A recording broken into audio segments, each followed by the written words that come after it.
Roll call. Because we have Erica online and Erica will be a voting member today. We'll do everything through roll call. So Jeff Sauer, chair. George Salumpsis, vice chair. Vic Michelle, a member. Sarah Brown Hanson, member. Erica. Erica Gies, alternate. All right, Did and unless another member shows up, Erica will elevate you to voting member today. So give Sounds us five. Mhm. Okay, approval of meeting minutes. Move to approve. Second. Second. Any discussion? I was not there, so I won't weigh in. George? Yeah, a couple things. At the very bottom of page 3, there's just a missing word. Discriminate against people. It should be with disabilities. Noted.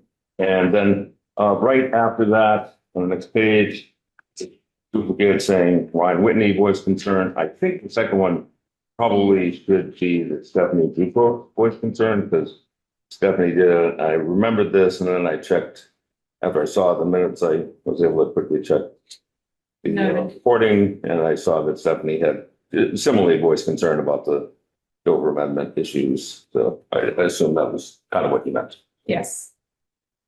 So those my two suggested changes. Any other comments? Nope. Okay. All in favor of approving that? Unanimous? But around it. So Yeah, I'll say yes. Will abstain. Victor, yes. I'll also abstain. I was not there. Erica? Yes. Motion passes. Okay, next item, update, no, we'll skip updates on the mayor's office unless there's something to say. I think there is. All right, so next item, announcement, a zoning amendment regarding residential dimensional regulations in a non-residential zoning district was adopted by city council. Correct. All right. Anything else you want to add to that? No, okay, good. We did something. Do it aloud. Ready on item 6. Okay, next item, initiate the zoning amendment to define the Dover Amendment. Update the use table and require site plan review of Dover protected uses.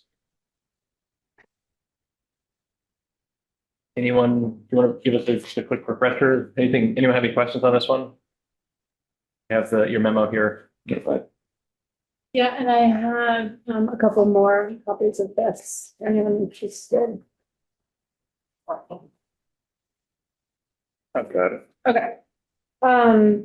So this was discussed at the June.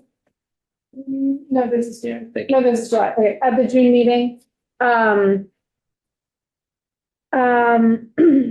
Introduced with the memo that is publicly available as well.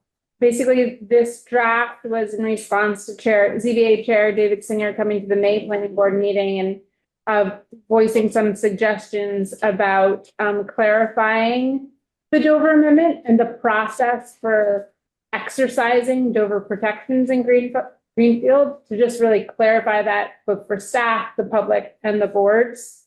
So this doesn't change any use definitions related to shelters or group homes.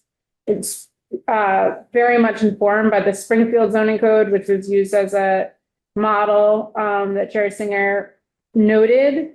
So to walk through it, as I was comparing the Springfield and Greenfield zoning codes, I noticed that there were sections of the zoning code kind of deep in different sections that reference chapter 48, section 3, which is the Dover Amendment, or colloquially referred to as the Dover Amendment. So everything underlined would be new.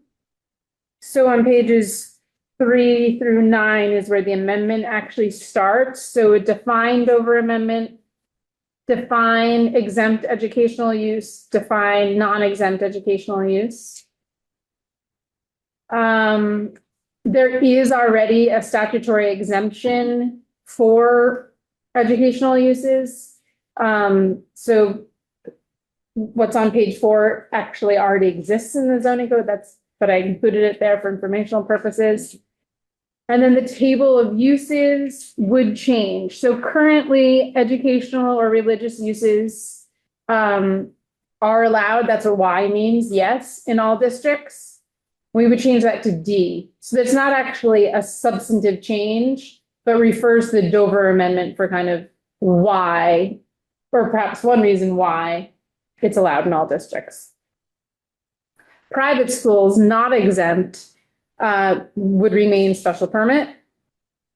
And then one substantive change that I wanted to note was that family daycares exempt from zoning due to Chapter 40A. Currently, we do require special permits in the residential zoning districts. That would change to being permitted. So that's not just a clarification of the process, that is a change in what's allowed in certain zoning districts. And they're also not allowed in multiple districts, Good point. Yep, and they would be allowed anywhere. and it would be, yeah. So technically they're not allowed, but that would be not enforceable currently, right?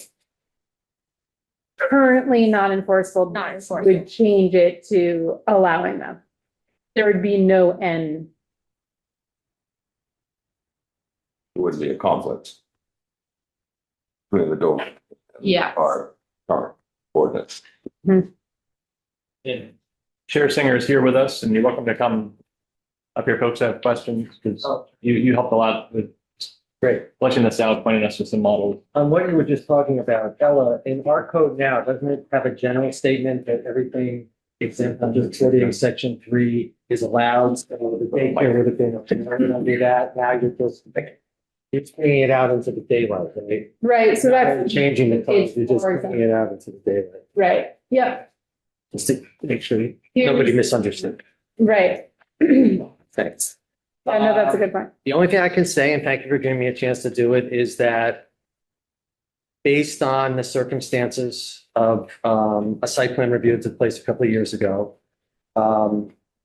you have cured two of the problems that were addressed by that situation. One is to clearly define what the Dover Amendment is and how you qualify under our code for the privileges of the Dover Amendment. And then how the Dover Amendment is allowable under our code. And it's pretty straight. The AG's office is pretty straightforward about how we do that. So all that does is clarify.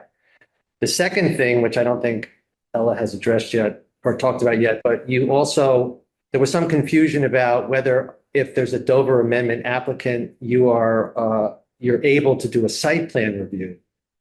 And that was a question that was in the air. And you've now, with this zoning amendment, you've grounded that into saying that you can call for site plan review under the specific exceptions in the Dover Amendment. And if they change, you'll amend it accordingly.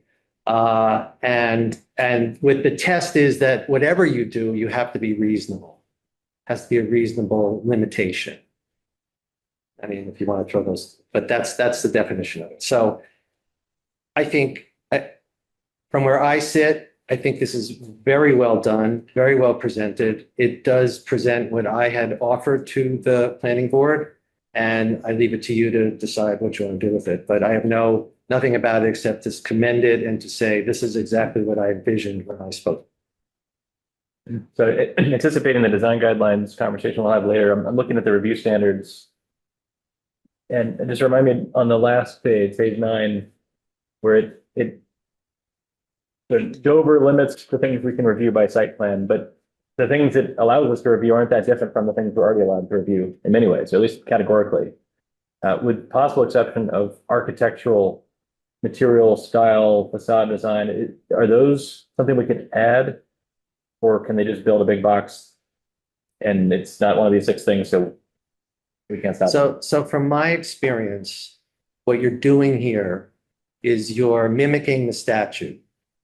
So that means if you use the words that the statute uses, you really can't get in trouble. Yeah. If you add other things, then you'd have to argue that they're included in these words. Yeah. and that what you were doing was also reasonable. This way, since the law allows you these things, you can decide your reasonableness, and I'm sure you'll be very reasonable. And then you have the state law really put into your own bylaw, your own ordinance. So I would recommend against doing what you suggested for those reasons. Not that the things you're saying aren't important, but in the narrow context of having a valid ordinance that allows you to do these things with a Dover applicant, which is a little bit above and beyond just having them allowed to do it without any examination. I don't think you want to run afoul of changing the language in this context. Bring it in the other, bring it in when you do the designs and bring that language in as, then it wouldn't be a problem. They should get it anyway as part of their permit application process, get our guidelines, so we should be aware of that. So then when the design actually takes place, they should be gauged against our guidelines. Right, that's the whole idea of the guidelines. I think that's the question. I'm not sure that they would apply. I'm trying to just figure out to what degree, I mean, certain parts of the guidelines, the ones that govern parking and setback, building, I mean, we don't, the ones we've added, like parking, just to put a quick example, maybe bulk. We cover those, but the architectural style aspects of our guidelines, I think this would imply, if you take it literally, that they don't have to follow those. Agreed, but no one has to follow them because they're guidelines. No, they do have to, we can condition that they follow them. I see what your question is. As much as I'm somewhat learned on this, it's not my job to give you guys legal advice. So I would say it's an excellent question to give to counsel. Okay. And, but my explanation is kind of the first spot you'll hear. Yeah. And the rest of it would be maybe giving the city lawyer this, what you're actually going to do and having it be that way. Instead of I've given you the theoretical. So for you to walk into that territory, I think you need a city lawyer to see what you're doing. That would be my- And we can ask for things. Mhm. And maybe we have a collaborative relationship with the developer and they say, oh, yeah, I'll make it look like that because that's a good idea. It's just, this is saying we can't deny their permit on the basis of the color of the building. I don't know if that aspect has been tested yet. There are situations where the laws run up against against city concerns. And there's different cases that say one way or the other how that plays out. If they don't, what I mean is just we can say it out loud. They can just cover their ears and not do it. They can't be held to it. Well, it's not so much that, it's if you're going to put conditions on a site plan, they're enforceable. on Yeah, their it wouldn't be a face. condition. So then, well, it'd be a condition in the sense that, well, I'm sorry, if you're saying that you wanted to make the list of site plan review for Dover amendment the same list for site plan review for everything else, then you're going to run into I'm trouble. not saying that. If you want to add other things, Not that either. okay. It's just, as a friend, ask them. Not a condition, just, I mean, there's a lot of things we talk about. We that- are a friendly place. Hey, buddy. We are a friendly place, but at the end of the day, I think you all have to understand that this particular area of law is very well protected by the Attorney General's office. So that's who you'd be up against. Sure, yeah, of course. We are still kind of evolving where the design guidelines fit within the regular process. Whether or not there'd be some degree they might be conditioned versus they would just be We haven't, advisory. you're right. So I would suggest that we could, even if they become something that we might condition for non-Dover applicants, we could still share them Of course. in a non-conditional way Right. with Dover applicants and say, by the way, if you are so inclined, these are standards, design standards we let people know about. And we sometimes condition people who aren't in your situation. But no, those aren't conditions we would put on you. Here's the list of approved conditions we can work with. We just want to let you know in case you would find these helpful. Again, I suggest that you, which I know you're going to do, you stand by the conditions of downtown that you want to do. And then you go get a legal opinion as to how far those can apply to a Dover amendment applicant. That's what I think you should do. Outside the I don't context. think you should think of it as being a friendly or non-friendly situation. Okay, I think you should it has to be reasonable in what you ask for. That's the standard. So that's the last I'll say. I don't need to impose. Can I add something? sure. I would also think that you don't want, I mean, or the intent of this Dover Amendment is you don't want the design guidelines to become a reason to disapprove something or to reject something. That would be the territory that nobody is supposed to go into, I would think. Am I correct? You're absolutely correct. That's right on the button. So that's the issue right there. Thank you. Said it much differently, I guess. Or that would be implied. We wouldn't want that to be implied. Nothing implied. They would have to adhere to those. Yeah. On that order. Thank you. You're welcome. Any other questions or anything else you think we should know? No, again, I'm grateful for you letting me speak this much. I think it's great that this is done. I think it's great that you accepted it. I think it's going to go a long way towards clarifying this issue, and you can move on to do the stuff that you really want to do. So you fill the gap. Yeah. And that was good. And a lot of credit goes to Ella for her work. Agreed. Thank you. We haven't accepted it yet. Yeah. Well, I'm not at the table for that. I know we didn't do public comment at the beginning. I'll allow public comment now. If anyone wants to make some before we take a vote on this issue specifically, we can do a comment at each issue if we want. But I think, yeah, Stephanie, I thought you had some comments about this probably, so go ahead. Hi, Stephanie Duclos, 166 Chapman Street. Thank you for letting me speak. I do have some concerns with our kitchen sink of the Dover Amendment. It's been recently changed and has yet to meet challenges due to the recent changes. We are a 40B community. We provide 15% of all affordable housing,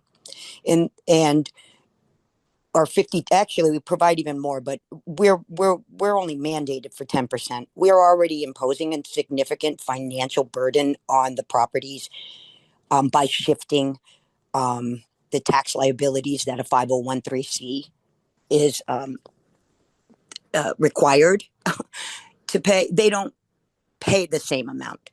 And 40B protects us from being overburdened. It reflects a contemplation of, hey, some of these projects might be a little bit more burdensome to smaller towns and cities, and then the tax shifts to the homeowner population. I believe there was some concerns with the assessor's office about how we tax some of this, and I do have some concerns about I was reading over the actual law today, and I wanted some clarification on ADU rentals and how they'll be addressed with the tax code. I think there's a lot of unanswered questions. So before we completely accept I appreciate all the work Ella has done and David has done. I do have some real concerns about how this is going to affect the overall infrastructure and financial impact of our city. The common good or greater public good, who decides that? Who decides, is it for the greater good to not push people out of their homes because we can't tax these properties? Is it the greater good that we allow every single sober home to go into a residential neighborhood? I mean, there's a lot of open, unanswered questions. And given the fact that the AG didn't get the constitutionality of the rent control measure right, I don't necessarily agree with a lot of the AG's interpretation of this or any other law for that matter. Those are my major concerns. And I believe that I understand this is in response to what has happened to me. I have had a significant increase in crime in my neighborhood. I think I'm just on a first name basis with all the public safety that keeps coming into my neighborhood with all of what's happening. So I don't think this really addresses the parking issue, the safety concerns, the environmental impact, the wetlands protections, or any other overseeing laws that were ignored because CSO claimed they were Dover protected. I think they needed to meet a standard. I think they needed to prove that they in fact were allowed. I think the AG has made changes and guidance to this law to accommodate other developers that fall under that same category. But what is the standard? Is the court going to determine, is just declaring that you're a non-charitable or a philanthropic organization, will that suffice? I mean, I know what I went through on January 4th of 2024, and it was lacking quite a bit. That's pretty much what I wanted to say. And we keep expanding this. It expands to solar energy and battery storages and all of these other things that people are coming in and claiming they're under Dover protections. So I know that we have this no data center coming up, which Sarah Bullock is proposing. I agree with. I don't want to see a data center put in my backyard either. But given what just happened at Tewksbury and, hundreds of people coming and saying, hey, we don't want this big battery storage facility, they were just allowed to do that. So we have local control. That's really pretty much, if we want to have it a kitchen sink and everybody can come in here and be, untaxed and call themselves whatever they want without any actual standard or test, because the AG has decided this is how she's interpreting the Dover Amendment based on other zoning board appeal cases. I believe this is unconstitutional as far as land rights are concerned. But Stephanie, thank that's you. pretty much well, thank you very much. Great. Thank you very much. Thanks, Stephanie. Okay. Any other comments from the public on this issue? This is an action issue, it's an action item, so I want to make sure people have a chance to speak to it. Can I make Yeah. one? Yeah, we'll go back to the board now. Go ahead, Erica. So my understanding of this Dover Amendment is it's a use that we're talking about, but it doesn't give somebody free rein to ignore our dimensional regulations, setbacks, etc. Right. Are we all in agreement? So Yeah. that is a form of control right there that's very specific to each zone that we have based on what the uses are. So I just want to throw that in there. That there are some control mechanisms. I mean, it's not like a free for all that you can do anything you want. I don't see the Dover Amendment as that. It's just the use, but it's not carte blanche to develop a site. Change the density, etc. Just do whatever you want. Correct? Right. Yes. Okay. So Oh, we understand it. we have to keep that in mind. Yeah. And what we've done is added, we made that explicit. Yeah, it's just use. Okay. George? Thanks. I wanted to check on page 3, under definitions. You added the bottom one about entities that are not exempt, and so those would fall under. Are there any revision or alteration of the standards for review that those would have, or would they be the same routine review, site plan review, special permit, et cetera? Good question. The intent is not to change those, and I don't believe they were. Although, and I don't know where this was, if this was in email or something, but there are issues of, for example, sober houses or things like that, that there are issues about how those might be categorized, you had brought up. Mm-hmm. Can you say a little bit about that?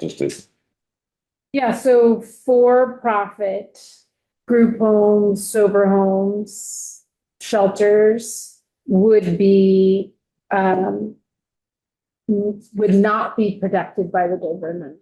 And this is not changing anything in regards to the regulation of for-profit sober homes, group homes, shelters. So at the last meeting, there was discussion of, maybe the board is interested in examining those uses. This amendment is not intended to address that. Because I think we got sidetracked a little bit with the idea of for-profit shelters, which I think aren't likely to exist. Yep. But for-profit sober homes Mm-hmm. do exist. Mm-hmm.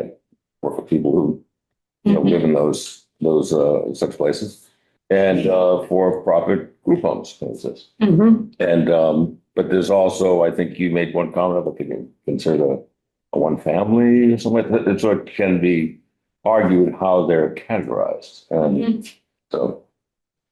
So I just Yes. wanted- I think that the decision has been made to, at a future meeting, to define those specifically in our code. What is a solar home? What is a roof home? What is this? Just some very clear definitions on those and then assign the uses to them that are not Dover protected. Gotcha. Where can those particular places? Thanks. Yeah, I just wanted It's to, something we decided to kind of like get this one done because Dover seen it Yep. taking up a lot of our time. no, thank you. And I wanted to flag it because that included in this change is reference to those. But so I just wanted to note That that. was my understanding. Decided Yeah, I agree with you. they, at a later date, define those clearly in the code. Yep. Give them uses.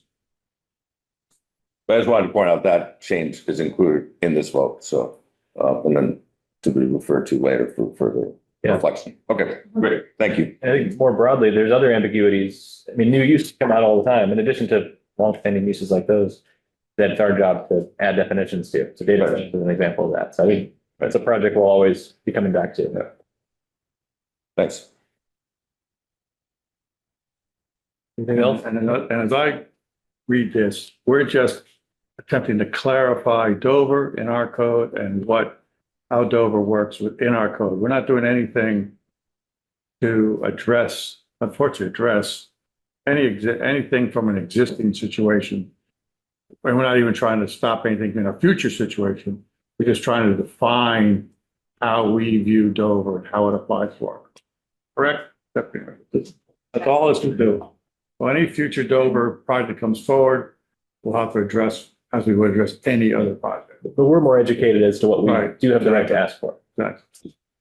It's unknown, but we weren't as clear on it. Fire spot. Step. Yeah, but I think now with this tool and this education, we'll be more, probably, we might be able to make those projects better Yeah. for the community than I agree. we could before when we were more in the dark. And I will just make kind of a general comment that I can appreciate the feeling of, boy, this is a lot of taking away of local control because the categories are so expansive as far as Worse. battery storage and the solar and stuff like that. It gets a long way from, educational, so Yeah. it's really, I just want to note that. Okay. It seems a necessary change at this point. Motion to initiate the zoning amendment process. So moved. A second anywhere? Can I second? Ken? A second.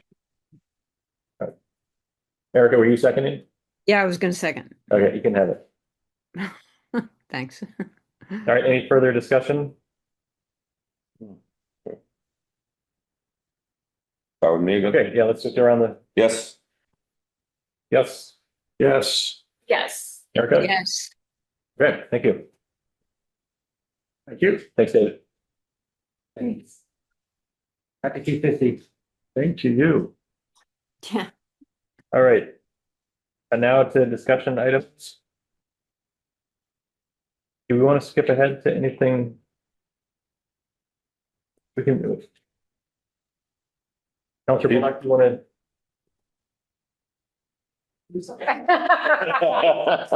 More time if you want, but we do let people who are sitting here waiting their turn jump the line. Okay, but you might have to help me do the slideshow. Yes, yes. Would you like to plug in?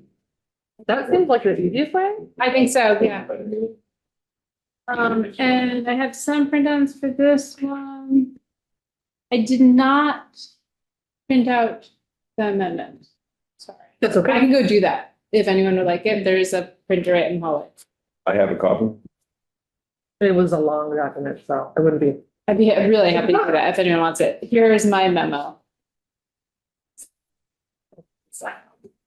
For whatever reason. I will take a copy of your dual memo. screen. Okay.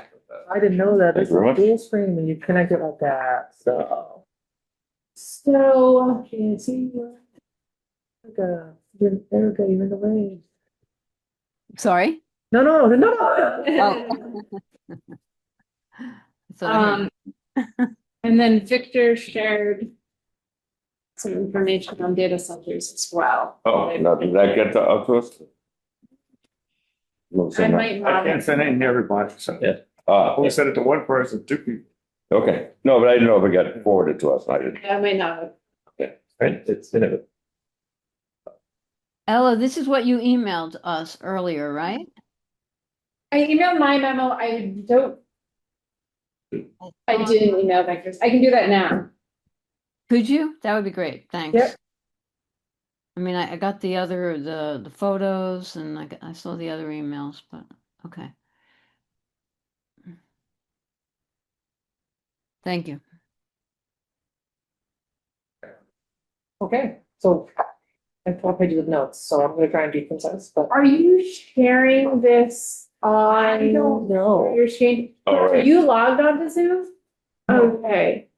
Erica, Erica, can you, Yeah, Erica, can you see this data center zoning amendment slide? No, do you see a desktop instead with the clouds on it? no, I just see the table with everybody around it. Yeah, it's coming from here. Okay, sorry, I didn't tell you this, but I think we should take a minute so that we can do this and that you log on to the Zoom meeting. So if you go to the city calendar and open up the agenda. I'm just gonna. Send out with my person. Made mine this big and purple. On my screen. Right, while you're doing that- Does that automatically, Big and that's part of the purple. presentation thing. I have a regular mouse, otherwise, thank you. Trust me, we had to figure this out in like one of our other meetings, and it was just a nightmare. Uh-oh.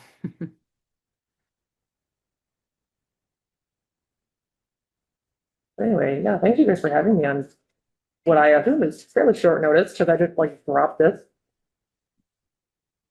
Well, as a matter of principle, we like to have conversations like this at this stage in their process, like while you're thinking about it. And we know it's coming, we can have a dialogue ahead of it becoming an official Mhm. action. There's nothing in documents either. I'm just checking everything here. I mean, or I signed. just emailed it. Okay. Yep, I got it. Thank you. Okay. Okay. I've joined without a camera and without any sound.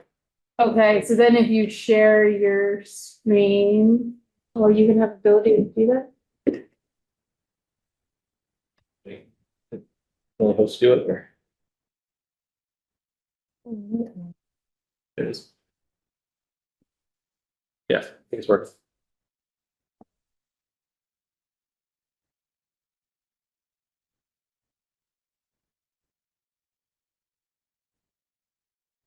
That works. Thank you. Erica, can you see it now? I can see Good. it. Thank Thank you you. for Wait, being our tester. That's okay. okay. So now I wasn't really sure how thorough to be, I mean, there's so much ambiguity with the data that I wasn't really sure how much people did or did not know, and how much familiarity they already had coming into this, so some of this might be redundant. So basically, why bring this forward at a time like this, you know, when obviously the national conversation about data centers is happening, but why Greenfield specifically? And I really think that it comes down to the fact that, there are a number of really good reasons, in my opinion. One of them is that, you know, data centers are being framed nationally as this urgent, and strategic infrastructure, but the impacts of these data centers are experienced locally, not just across the board, right? And so development and things of that nature that take place in these smaller communities especially should really be treated as a partnership with meaningful input rather than leveraging benefits from site decisions. And I don't think that the state really has considered that when they had this broad incentive to invite data centers and make us Silicon Valley 2.0. And so basically, I think that this is a great opportunity to solve a policy problem before it begins. So, and I will say that the ordinance itself is the primary goal that I have, but I included the moratorium because it's an established planning tool. You know, it gives us time to really think about it and craft a language that was designed by Greenfield for Greenfield, rather than just, you know, having a cost to dump and just going for something that only one person has worked on. I'd rather have it made by the community and have as much public input as possible. But I wanted to do it now rather than waiting for one to come up, also because I think that data center projects often actually move a lot more quickly than bureaucracy and things like, city politics and things like that can take a long time to come out with something that works, and we may not have that kind of time if something comes to like tomorrow, So I feel that the reason that we can't leave the existing language as it is basically threefold. I think predictability would be great. So we shouldn't really be asking, how do we stop this when it gets here? We should be saying, how do we make decisions about this? How do we make decisions based on what we know now in live time? And I will say too that this is also not a presentation that I want to come off as having I don't want to be coming across as having this assumption that every single data center is harmful. I just want to recognize that this really is, for all intents and purposes, a new and evolving land use with unique infrastructure characteristics. And I just think it really warrants careful consideration. So it's first and foremost, it's not an argument for regulating an ethical stance on an entire industry. It's just about regulating land use and resource use and that kind of thing. Because obviously we all need data centers in our lives, and it's not about any kind of big business stance, anything like that. So the second reason I wanted to bring this forward and why I think the language needs some change is that I wanted to consider the limitations of these kinds of boards. Having done all these volunteer boards myself, I applaud you for the service. Happy 50/50. Thanks for the email. He's great. But also, I basically wanted to provide as much information at once as possible because I want to respect the reality that the boards that govern city politics are basically made up of volunteers. And I wouldn't want to expect a bunch of volunteers like me to become overnight experts on an emerging industry, especially after an application's already been filed. It's too late, And I think basically the third and final one would be developing scaffolding would be really important to have these conversations later on when we have a real thing to talk about, something actually substantial in front of us. So I think if we kind of replace uncertainty with a greater level of predictability and we provide a scaffold for making decisions early, that's going to be the most pragmatic way to translate concerns that we have into something that city staff, other boards, and the city attorneys, things like that, those bodies can properly react to. And I also think that the scaffolding really should be questions that we should be asking because we don't have all the answers. We don't have all the knowledge that we really should because a lot of the data is so ambiguous. So what exactly are we trying to regulate? Where would they go? How would we classify them? What information would we require? Who bears the infrastructure costs? How do we monitor compliance? What happens after they're here? Those are the kinds of things that I think would really be beneficial to discuss before something like this ever happens. And I don't know that relying on use not elsewhere classified is enough in this kind of imminent push to build these data centers all around the country. It's just not going to be enough. So what does this language have that doesn't already exist?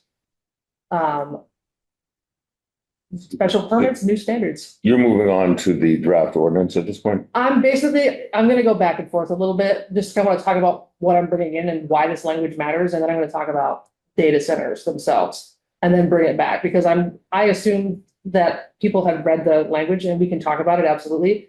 Because I'm ready to answer questions about that all day long, but I wanted to give a little bit of a touch point on why this is happening and why this matters and bring all that information forward. So the language, if you haven't read it already, will bring new definitions that really define what a data center is as far as greenfields is concerned.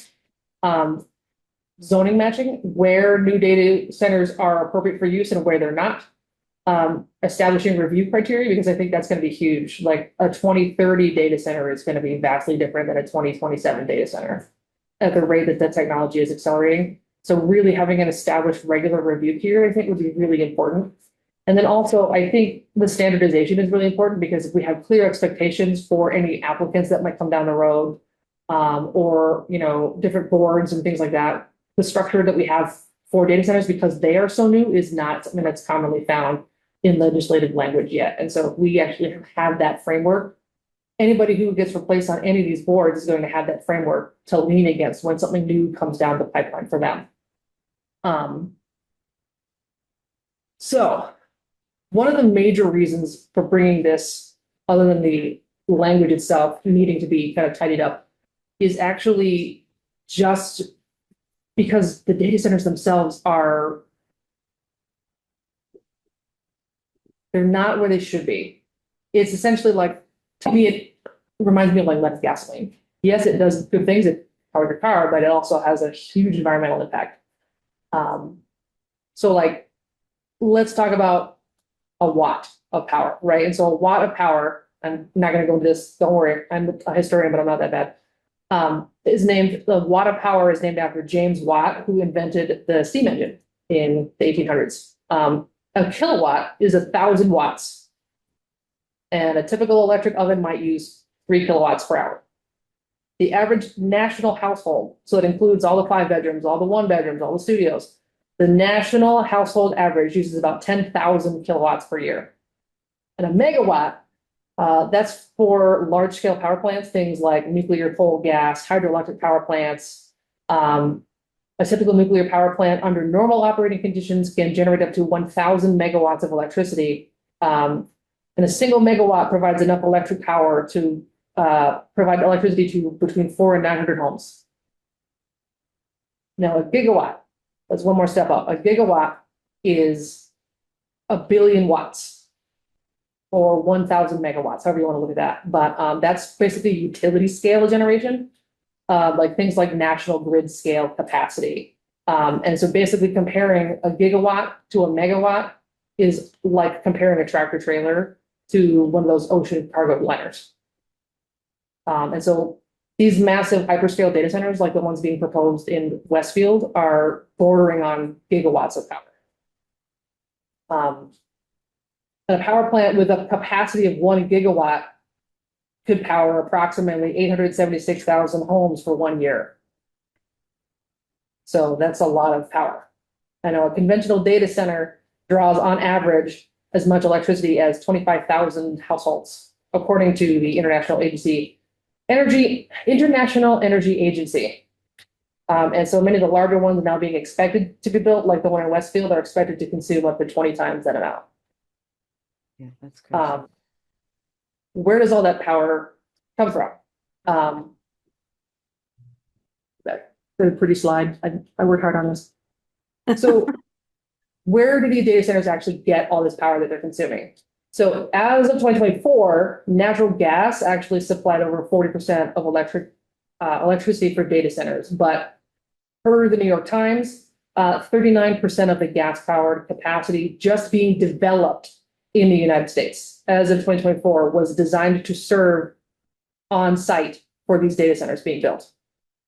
And so there are renewables, luckily, renewables such as wind supplies 24%, nuclear power supplies around 20%, and coal, which is not green energy at all, I don't know why it's in the bottom of the sentence like that, was around 15%. But companies are really gravitating to gas, natural gas, because it can theoretically generate electricity all day long, instead of something like nuclear power or wind or solar. But this is broadly considered by industry analysts as basically using what a homeowner might do to get through a hurricane. In other words, it's not meant to last. It's not a long-term solution, but they need the compute power and they need it fast. So they need a reliable source of energy. And what else do we have but our fossil fuels, right? So that has a long-lasting impact on a lot of different facets of our lives. Like, for example, how does this affect our wallet? Naturally, you're thinking Eversource, that's, where do they get all that power? Maybe you're one of the people that has power from Canada. The whole thing is basically at a macro level. So you have to realize that even if we have a completely solar powered facility, the drain will just pass along, because if we're going to be building a new facility, they're going to require fossil fuels to build things at the facility. And basically, I think that the power plant in Westfield, or I'm sorry, the data center in Westfield is almost like I think it's almost a mile wide, the space they want to take up this data center. And like the materials alone, the software, the glass, the oils, the plastics, it all comes down to not just simply like, well, your electric bill will go up. That's not a big deal. So costs and, utility companies have been basically replacing aging equipment for a long time. So especially things like cybersecurity is a huge one. I actually just went to a Chapa housing kickoff, and I stopped at one of the town's forget what the name of the town was, but it was near Framingham.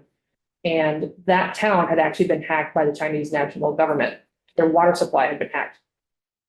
So infrastructure like this, I think, with the rise of data centers, more subscription services, more software services, more municipalities paying more for their cloud services, things like that. Those costs are not just in power alone is basically what I'm getting at. It's not just electricity. It's not just your fuel. It's not just, cost of labor, cost of materials. It is broad. It is a macro level picture of how these things increase our costs. And the energy that they consume is not just about the literal draw from the well of our resources. It's literally about the macro impact that they have. Okay. Jump in on that point. I feel like we're combining a commentary on the data center facility and AI and its data needs. And like whether or not we have a data center in Greenfield is equally vulnerable to cyber attack. Correct. And I'm using AI right now to follow along with you, burning someone's electricity somewhere all the time. So that's not a value statement on AI. It's just, we're specifically going to need to get to the facility. And just because AI does things we won't like, we should judge what the facility's impact is physically. Right. On And I want to be careful because it's not specifically AI that I'm talking about, although that is the biggest push. Well, whatever it is, it's a facility, not the use of the data that we're trying to regulate here. Correct.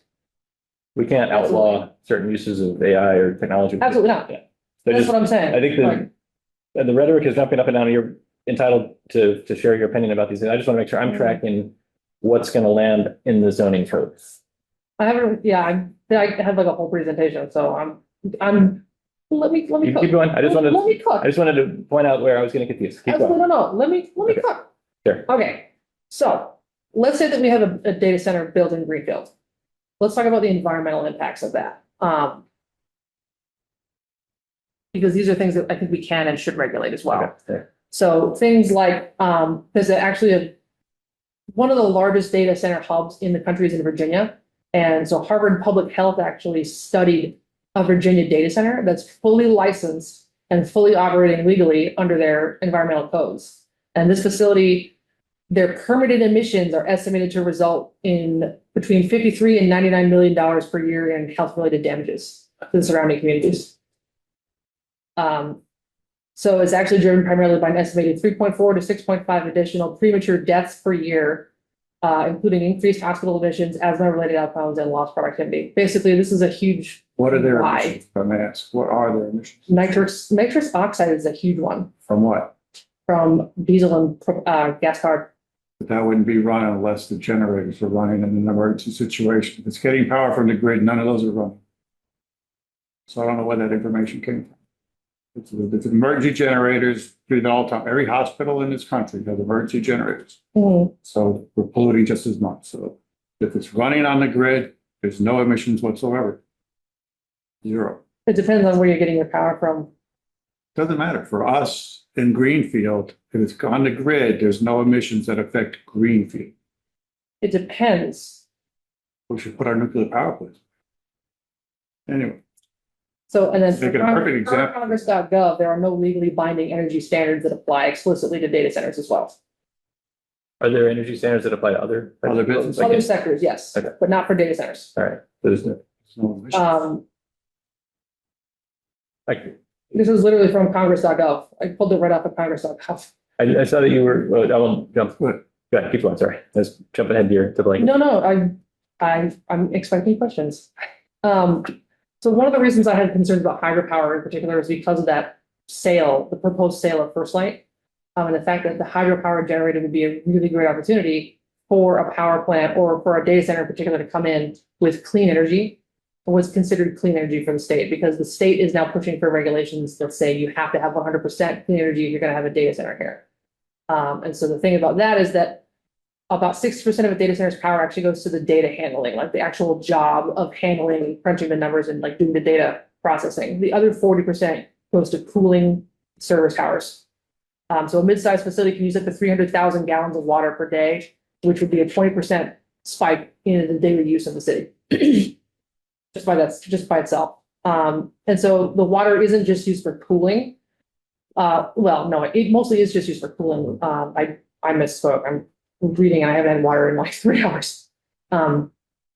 So what isn't discharged as treatable wastewater is actually, a lot of it's lost in the process. It just straight up evaporates into steam. So even if you're reusing reclaimed water, the water is often no longer going back into the groundwater, the rivers and streams, and that has ecological impacts down river as well, because everybody is upstream from somebody else.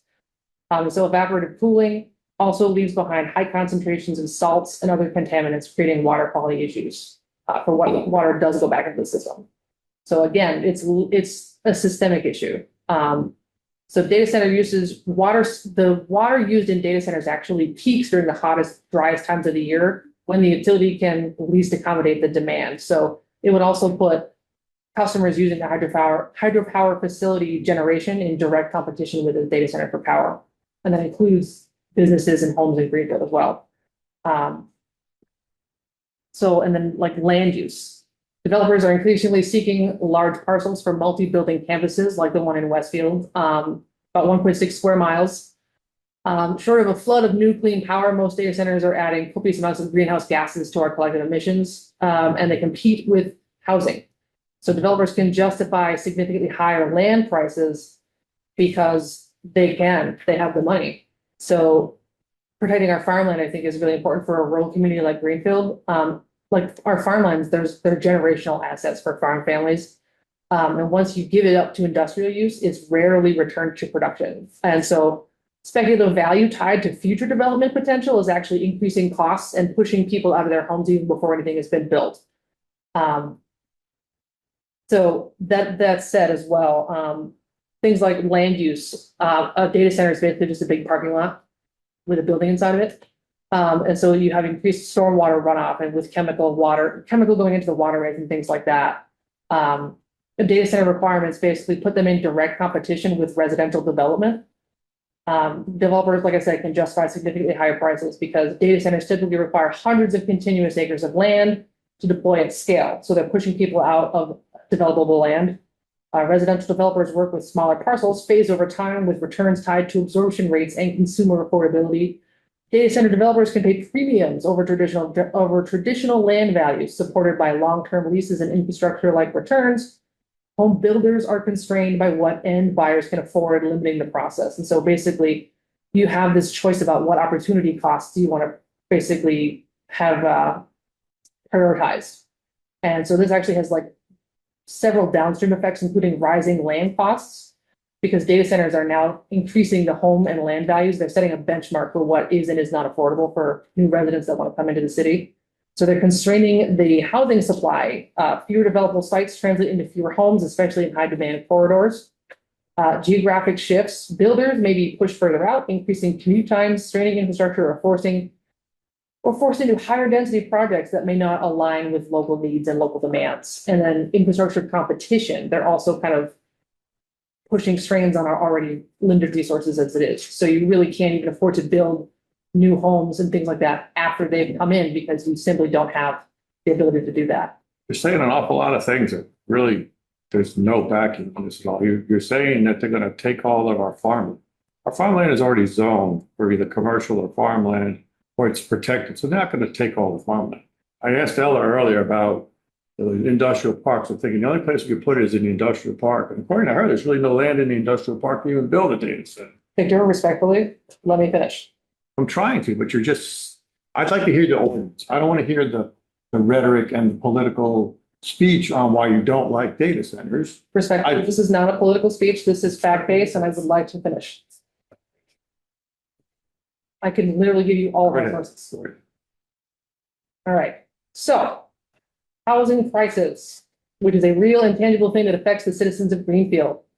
So research conducted in massive data hubs like North Virginia indicates that proximity to data centers doesn't necessarily decrease home values alone, and in some cases actually boosts them due to upgrades in the surrounding fiber and power infrastructure. On the other hand, significant quality of life issues persist. Residents complain about noise, traffic, pollution, visual disturbance, and things like that that actually then go on to depress home values. So municipalities really should be using a capital, we're on the front lines of what is considered a capital intensive transformation, basically pushing across the country. So what these decisions that we're making now are going to affect home prices in the future, you know? Other than that, the projects are often built under non-disclosure agreements when they come in. Municipalities in Virginia, 80% of them actually had an NDA about the project scale. They were not allowed to discuss project scale, not allowed to discuss resource needs and potential impacts. So part of the reason that a lot of this data is so hard to pin is because the data centers themselves are obscuring what's actually going on. And they're obscuring that information from the municipalities and from the public, right?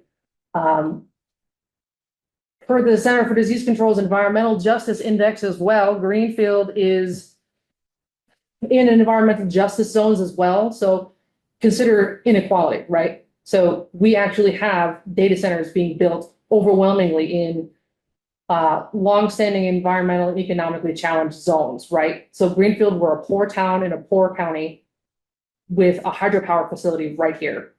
What are the chances that something like this could come in and impact us? And I think it's also important to remember that the conversation is, I've had conversations with people about what about if we ban it here, they're just going to go somewhere else. We are one of those disadvantaged communities.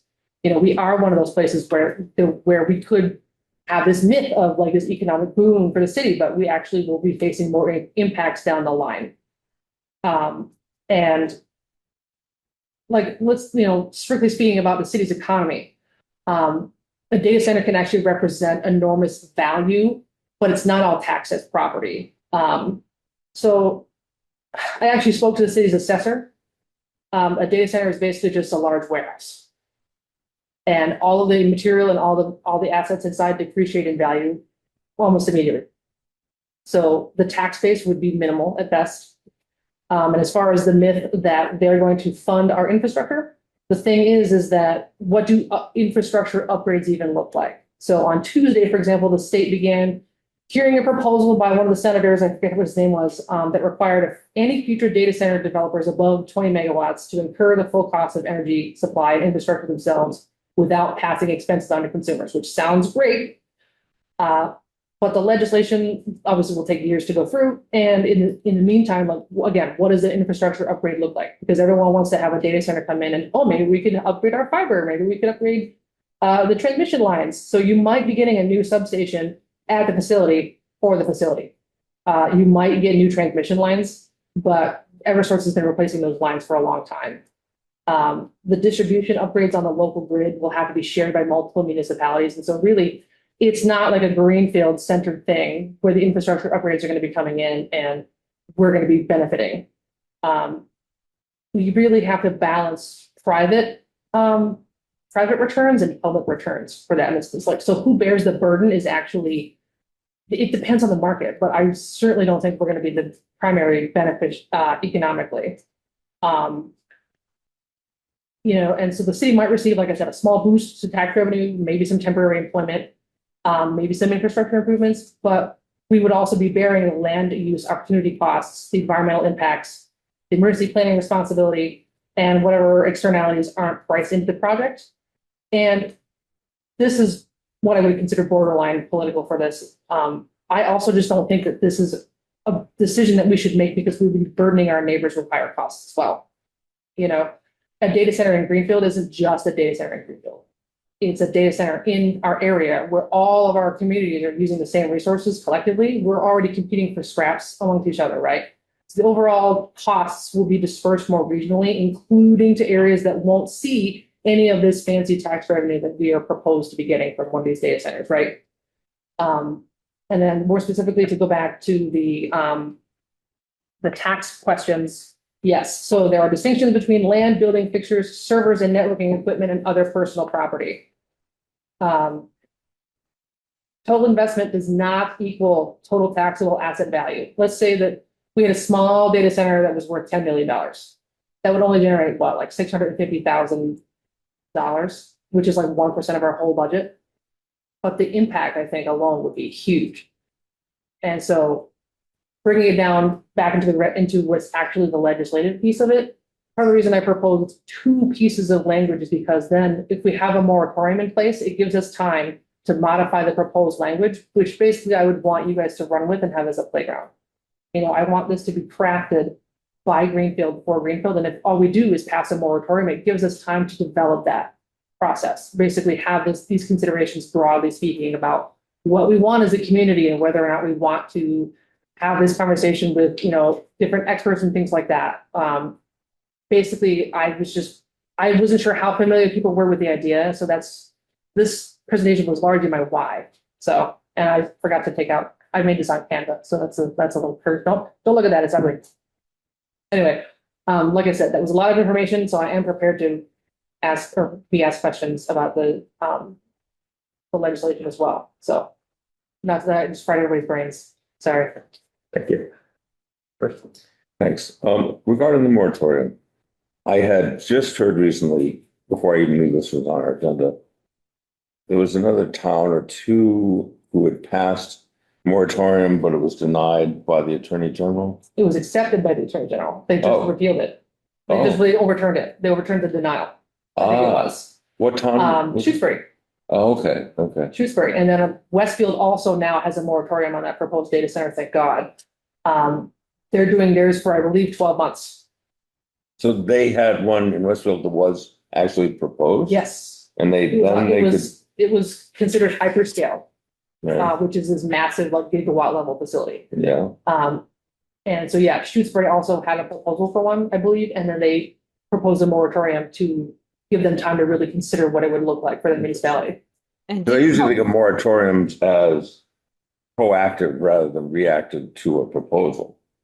I usually think of them as what you're proposing here, that you do it anticipating there may be something coming down the road, so you want to get ahead of it so you can be prepared, not, oh, a proposal's come in. I think that's where you're worried. It's too late because someone has put something forward. That's exactly what I thought. Mhm. I'm surprised those moratoria were approved. Interesting. So that was my question. If those had been, or the one I heard about had been denied, what were the reasons to be able to, you know, moratoriums pursued be successful? Because certainly I can see the rationale for this being so complex. And so there many sides to it, having time to learn more and craft a careful ordinance would make sense. So, thanks. And Honestly- did Holyoke just banned them recently on the 17th, I think. Yeah, their language was basically just like this long, like an index card, and it was just like, this is a data center, no, no, no, no, no, no, no. Right. So we could do that too, but Was that they frame that as a moratorium or a ban? ban. And has that been run by the AG yet? I think it just happened. And that was, Just happened on the 17th. but I mean, that was acceptable according to the Attorney General? I don't think we don't actually need to be approved by the AG, so I think someone would have to sue. Oh, interesting. And then it would go through like the appeals I process. see. I'm not Okay. an attorney, but the AG does not need to certify our zoning because we're. Oh, it's only for a town. Okay. Thank you. Okay. And Holyoke had approved one about 10, 15 years ago, or even earlier than that. And it hasn't been implemented at capacity yet, but they already have one there. Just Yes, you take this down now. I'm just- Oops, sorry. Yeah, are you done with it? Oh, yeah, I'm done. Okay, sure. Hold on, sorry. Okay. I believe Greenfield would be like the 4th town to put a ban. There really aren't that many. If we did a ban, if we did a moratorium, I think it'd be like the 5th or the 6th. It's trickling in urgently now because the state is actively trying to bring in data centers. In fact, up until Tuesday, the state had their sales tax exemption for 20 years on data center equipment. Which is another reason why townships were considered as like losing money on these data centers when they come in. Because the only way that we could get anything out of the data center financially would be if we had a cut of all of their sales. But that would be an incredibly complicated endeavor because you have things like, there's another portion of this I didn't really even get to yet, where it's not really just a building a data center. you really have to think of it like infrastructure that happens to have a roof. Because you're effectively decentralizing data networks. And when you think of a data center, you're thinking of these hyperscale facilities, right? So it's probably like a giant server farm in a rural area where electricity is cheap and tax breaks are plentiful, right? But you have things now like edge computing, co-locations, modular facilities. And in fact, there is a new company in California called Span that they're partnering with NVIDIA to actually deploy data center nodes that attach directly to people's homes. So that is another reason why I don't think zoning, as far as industrial areas of town, is enough. Because like I said, a 2030 data center is not going to look like a 2027 data center, when what they're trying to do is mitigate the footprint and the environmental impact.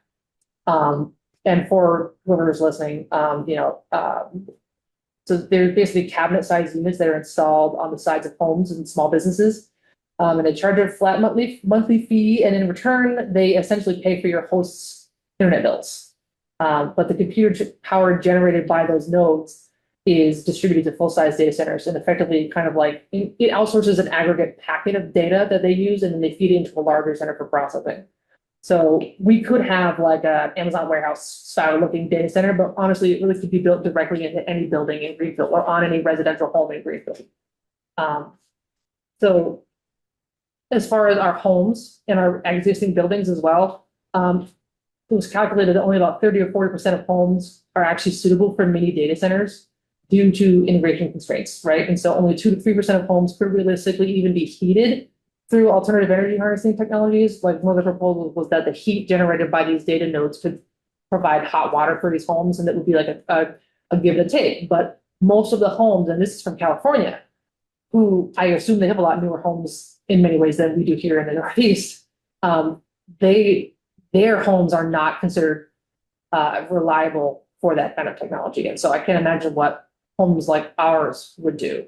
So I really feel like the strongest considerations for any proposed data center legislation at all should really be based on the load that it creates on the systems and not literally the footprint of any facility. Is the moratorium something that is planned to be coming before the council soon?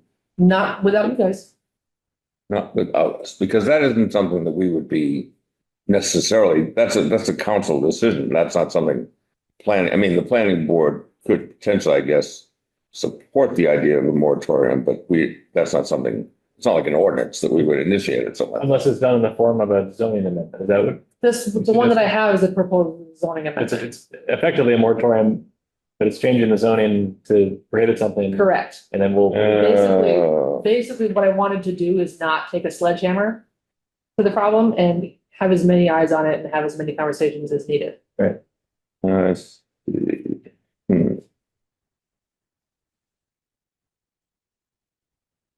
Might be helpful to walk through the two. Yeah. Say again, please. I wonder if it's helpful, it's up to the chair's discretion, but to walk through the actual proposals. Yeah, definitely. You're talking about the moratorium? Yeah, so there's a moratorium and then there's an ordinance. Yes, yeah. Yeah. Mhm. That's what I was saying. The moratorium obviously seems to come first, because if the moratorium were to pass, and then we'd have a lot of time to go through the We ordinance. could just go straight up for a ban. Why stop there? So, but thank you for clarifying that this is in the form. And really quick. Yeah, honestly, I wanted it to go through zoning so that it had as much structural backing as possible. I didn't want to just be that city councilor that's just like, pass some legislation, woo. I wanted to make sure that this was something that Greenfield even wanted before I started proposing concepts. Sure. And I don't Do you think. mind stop, or if you are sharing, just. Yeah, no, absolutely. I gotta figure it out, but I'm gonna have to do that. How do I do that? Oh my God. You could just unplug. Could you not? I am unplugged. Oh, it's worse than we feared, you guys. You can't, Hold on, wait. Oh, no, y'all are still, okay. I just live here now. Oh, well, because the plug's not actually doing anything anymore. Yeah, I think I actually had to like literally disconnect. You're in the meeting right there. Can I just- Right, because you're on Zoom and you're sharing through that. Join the meeting again. I think you're in it. that, I'm looking at it at There you a go. Google Docs screen. Okay, now I'm not. Yay. I'm looking at the room. Because you're actually in Thank the God. meeting. Okay. You're not in the meeting. Okay, great. Let's fire away.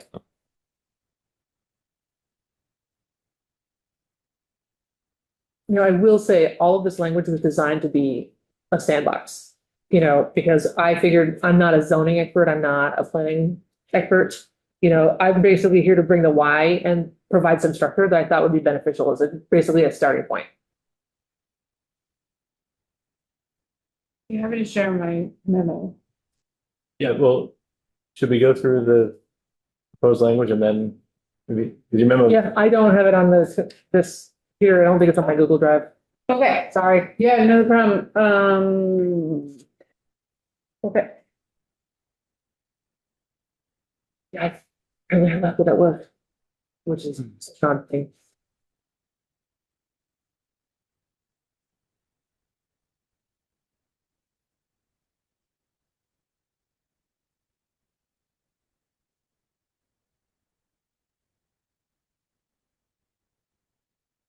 Ella, do you think make more sense to talk through your memo and then look at the details of the ordinance, or do you think makes?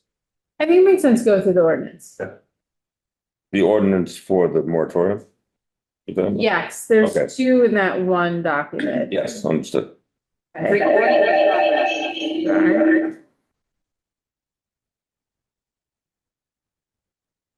Would you like to scroll, or who would you like to present, Chair? Honestly, whoever has the control of the mouse, we can just go through one slowly, and I think it'll be good if we're all just kind of on point, so. Yeah, and you just talk us through it. Yeah. A lot of this was actually inspired by regulations that I believe Mansfield had. So Mansfield actually did quite a bit of work on their data center proposals as well. And they were actually the first, I think, in the state to publish this kind of information. So this is actually a hybrid between, I think, I say Lowell, Mansfield, and I looked at a little bit at like Holyoke's language. I looked at Westfield and different areas from across the country. So that's all just kind of, you know, fluff at the top. Basically, I was hoping this would be as ready to copy and paste as possible if that's what we wanted to do. But in particular, I think they had a really good definition of a data center because it wasn't limited to footprint. And one of the things that I'm concerned about with legislation like this that I want to be cognizant of is not taking advantage or accidentally discriminating against things like tech startups, you know, and cybersecurity firms and things like that that have these kinds of equipment. So things like cooling systems or, you know, power conditioning equipment, uninterruptible power supplies. Those are distinctions that I need, that I thought would be needed to really have these conversations openly. And there is also a section where the building inspector has the discretion to decide what is and is not a data center when they are submitting a special permit for things because maybe they use a lot of power, but they're not a commercial data center. And so basically the moratorium is this hope that if, you know, I want to pause, I want to look at this information that I'm getting, you know, let's start building a framework for questions. And there is language in here for like conducting an analysis, like how would the fire department feel? How would our emergency services feel about having data centers in town? What do they think? How would it affect their jobs? Basically, the moratorium exists to give us time to have those conversations and then to take the ban language and really reconstruct it if needed and basically make it belong to Greenfield. Can I ask you a question? Yes, you can. It feels like, I mean, I know there listed many negative externalities at the local level and more broadly, but the language is focused on the power consumption. It's the measure of local impact. Yeah, that's really the only thing that we have here in Greenfield, right? Because if something was going into like, let's say there's a data center going in Northfield and we wouldn't be measuring that power consumption, but we'd be feeling the strain, right? So if there was something in Greenfield, the only way we really could measure it would be with its utility consumption. So what if there was a new technology that, okay, a fusion power plant, not a fusion, That would be cool. particle accelerator, something that uses a massive amount of energy, Heat treatment. but it doesn't have anything to do with anything outside of itself. There's no social relationship to anything. It's just a huge power use to do something very specific. that would have the same energy impact as a data center. So I'm wondering if we should not be focused on data centers. If the thing we're worried about is, I mean, I agree with you. If we're going to have a hydropower plant, and then all of a sudden data center is going to eat that up, then we're all still using fossil fuels. That's an issue everywhere in the Right. country. All the new Northwest see that all the time. So, but if our concern and our only way to regulate and measure this type of impact through power, why don't we just have a type of category that's power hog? And don't even talk about data centers. Like it doesn't matter what kind of thing it is. We would be just as concerned, I would hope, equally concerned about something that has zero, it isn't plugged into anything, but it uses all of our energy just the same. I think that would be useful, but like I said, I don't think a data center is a standard enemy in this fight. I think the way that the data centers are evolving, the way the technology is evolving, that they could literally appear to be like a data center could conceivably fill the entire town of Greenfield because they would attach nodes to different people's houses. You know what I mean? That's something that we wouldn't be able to necessarily regulate without having the definition of what a data center constitutes in the language. Because it's distributed across. Right. Basically, they're trying to decentralize data processing. So it wouldn't just be one massive facility. It could be multiple, if not thousands. You know, Greenfield has 8,000 homes. And if a quarter of them had some kind of power draw or facility like that, is that 25 data centers? Is that one data center?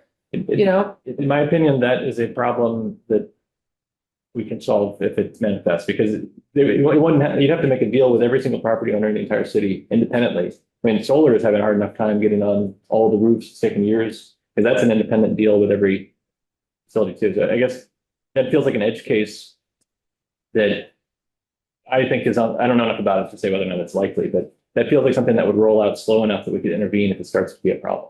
I think so. I think so too. But here we are having this conversation early, right? Whether or not we have an impending threat. Well, there's a lot of other things we can think of that might come to pass that we could decide to act on now or not. And this isn't the only.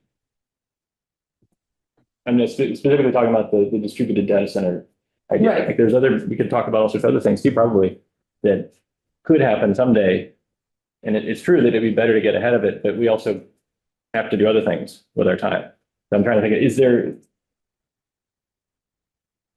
there just a more direct way to get at the clear and present danger of a single large user, which is predominantly what we see in this country, coming in and gobbling up all the resources out from under us? Is there a way to, I'm sorry. And what we're really targeting are large data centers that are point source energy hogs. That's the thing that we're all talking about. Not necessarily, not exclusively, but primarily that's what you imagine, right? When you imagine a data That's center. what we I don't see. think we're going to get that monster that's in Lowell that everyone sees, that big black thing behind that guy's house. Look it up. It's like something about, it's like that Up. His house looks like a little yellow house from Up, and then behind it is like this big black box that makes noise and is like offering like pollutants. And I feel for the guy. I don't think that necessarily we're going to be talking about that, because I also don't think Greenfield has the scale of the infrastructure to provide for a hyperscale data center. Right. So whatever comes into Greenfield will look unique. And so that's why I think having adaptive language like this would be our strongest point. Okay. And like I said, this language is designed to be malleable by the committees. You know, I want to have these discussions. I don't think I'm here to defend everything. I would love the feedback. I would love you guys to take this and even offer some suggestions at some point, you know? This is going to be, if this language has any chance of succeeding, it's got to be, like I said, by Greenfield for Greenfield. But it does make sense. And one of the things that we worry about, well, I worry about, I don't speak for everybody, is ambiguity in the code. So if there is a thing that is out there that people are building and it's a blind spot for us, that's a problem. So regardless of the use table, we should have definitions of things that are going to be important, potential things we're going to deal with. I mean, there's lots of examples of that recently, of this new technologies coming out that are facilities that, I guess one question just is we don't currently define what a data center is. So let's say someone came and wanted to do one. What use would they call it? Like, how would they get in? As far as I'm aware, it would be use, otherwise undefined, something like that. Like, where would they be able to do that currently? Based on Yeah, everything? I think that it would be use otherwise, yeah, elsewhere not defined, so they would be required to have a special permit. Regardless, can they put it anywhere? Or a special permit would. By special permit. Yeah. I guess one question is, do we already have protection from this or not? Or to what degree do we not? Where are the holes?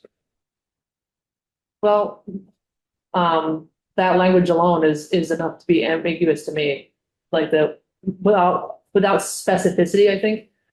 Which, again, you want to draw that balance, right, between having something be so specific, like I don't want to have a data center ban that lets totally not a data center LLC come in under the cusp and kind of just have their way, that's the thing, is like this language is really designed for being changed over the course of the years. So like, for example, you'll see in the ban itself, there's the tier 1, 2, and 3 language. Right. Those are designed, like tier 2 and tier 3 are functionally identical right now, but it's because the anticipation of this language is that the technology will evolve around the language, and then we'll be ready to have these conversations when the time comes, rather than just building up each time.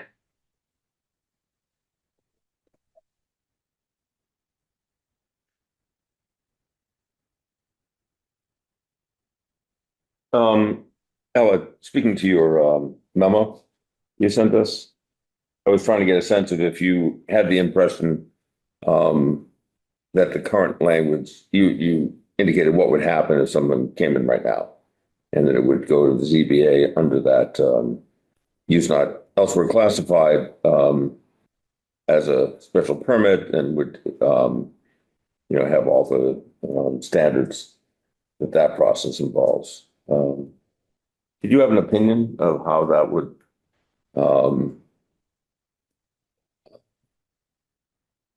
what kind of protections that would offer in this kind of circumstance? I think that I tried to outline some of the things that there would be standards about. So the special permit criteria includes that the proposed use or structure will not adversely impact adjacent properties, the neighborhood, the city, or the environment. That considerations have to include the capacity of the water system and other public facilities, as well as potentially visually degrading elements. So that's in our code. Yes. We also have performance standards around noise and vibration, which are pretty high. There can't be any noise detected within 40 feet of your property line in a residential district, and then 450 feet in an industrial district. So there's nothing specific to energy use. So that was something that was missing. Although there is public facilities.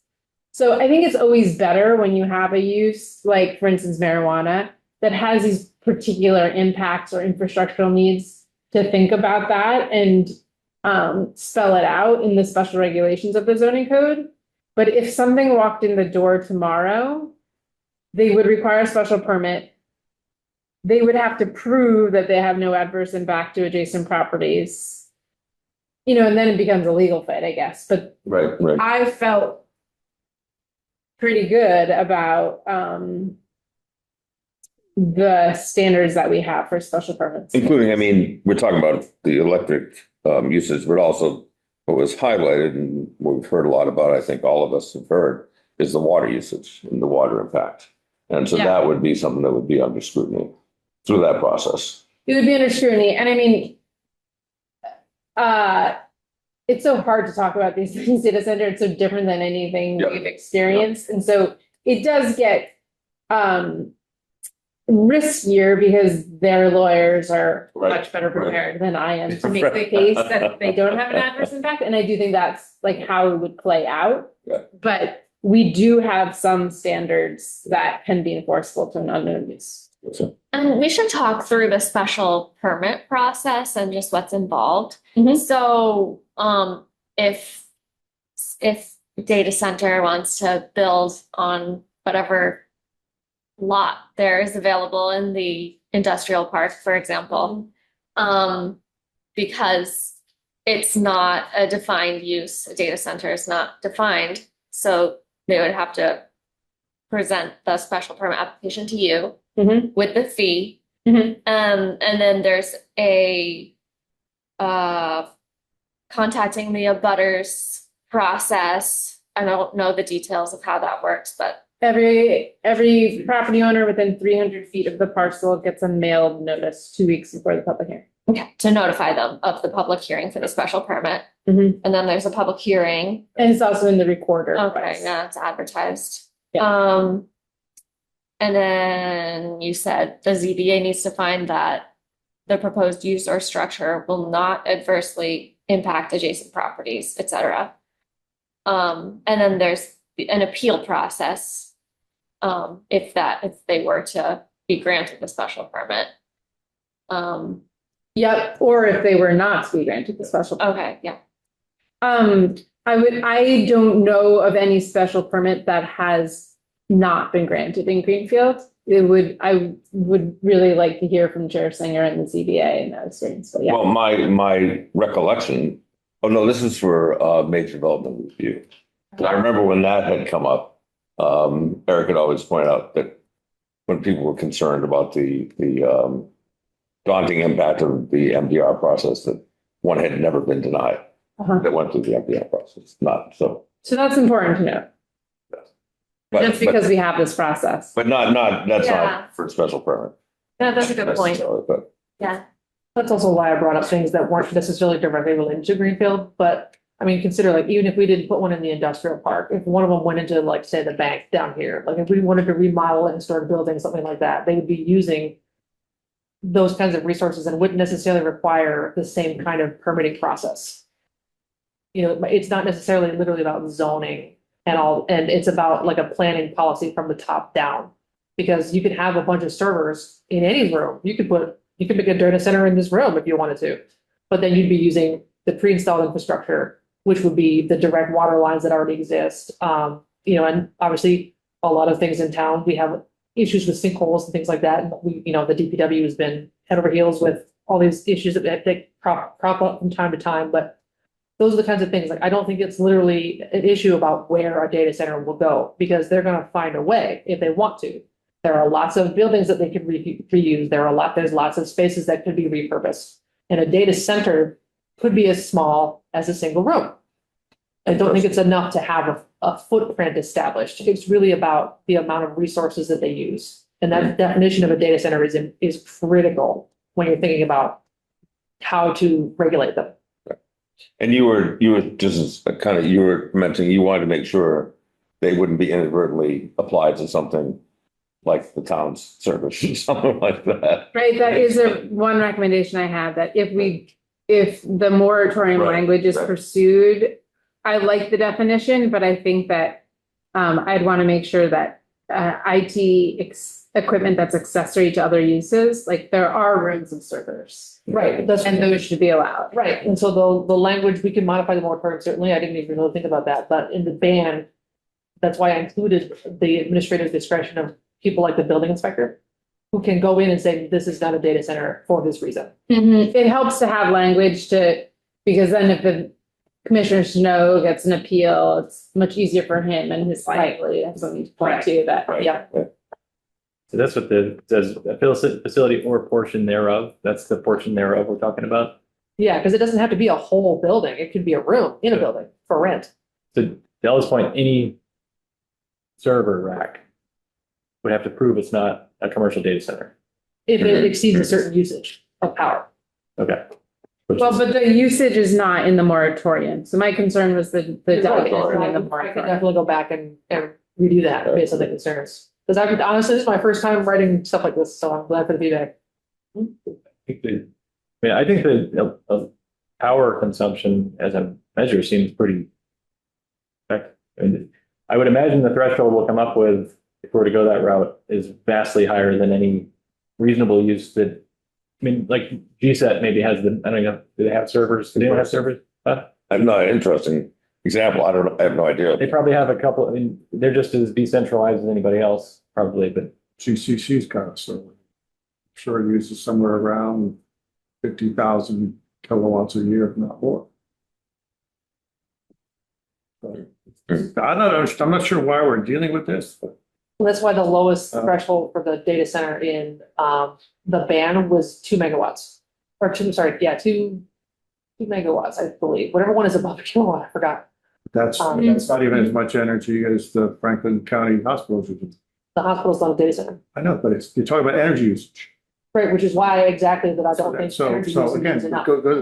if I want to build a heat treatment plant here, all it does is use electric furnaces, all they do all day long. It would probably use 20 to 30 megawatts a year easily.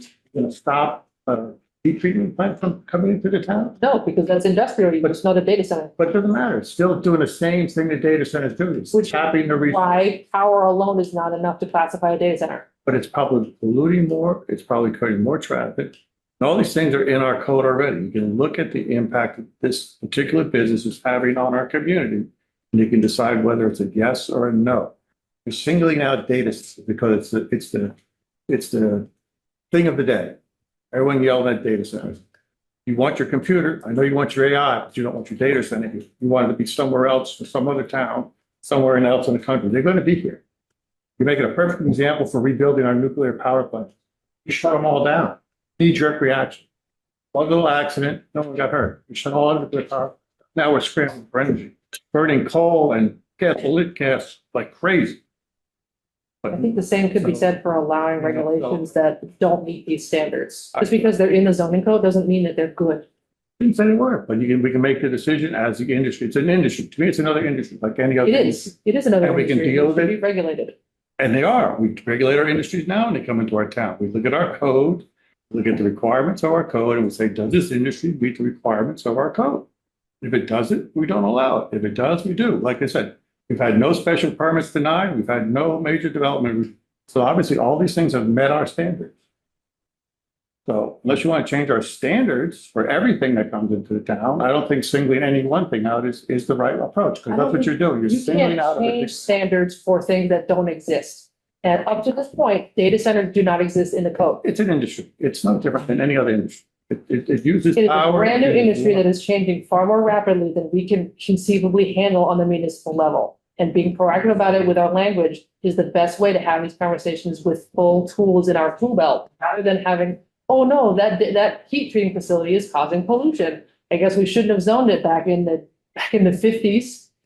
Didn't do that now. We had mills here for hundreds of years. And whatever. There's lots of middle ground here, but it's not like we do everything or we do nothing. I would Right, bet that we're gonna think that it does make sense to define data center, for example. Because Exactly. that's sort of it's an ambiguous, if we don't define it, then it's easier to get through because it can do special permits and we want to be able to control. That's exactly right. So I think we can break this down into pieces. Mhm. And some of them are easier for us to understand and think about just because they're very black and white, they're very cut and dry, they're consistent with other things that we normally do as a board to just make the zoning work better and protect people, do our jobs. And then there are other things that are maybe more challenging to agree on or measure. And we can set those, like we just had finished this Dover amendment conversation. So we found the thing that we can all agree and understand and control. There's some other things we don't love about the whole situation. We're gonna get to those next. But we do sometimes have to break it into pieces. Right. No, absolutely. I think- And like I said, the language is a playground. So- It's meant to be malleable.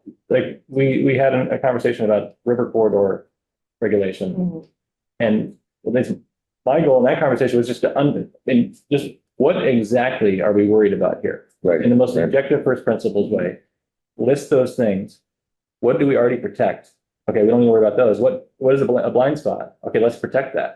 What's a credible, feasible threat that our zoning doesn't anticipate? And let's put a safeguard in there for that. But it has to be broken down, I think, into those specific things. And as a board, we'll probably agree on some of them. We might not agree on all of them, but at least we'll have made some progress. Right.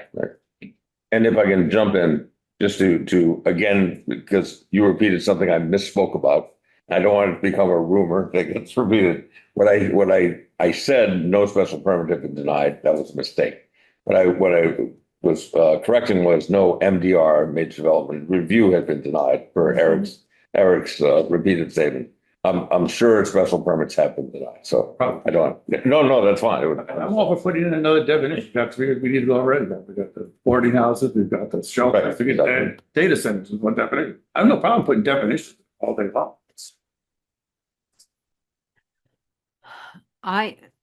Can I say Hey, go something? ahead, Eric. Sure. I definitely have a concern about the noise pollution, the heat.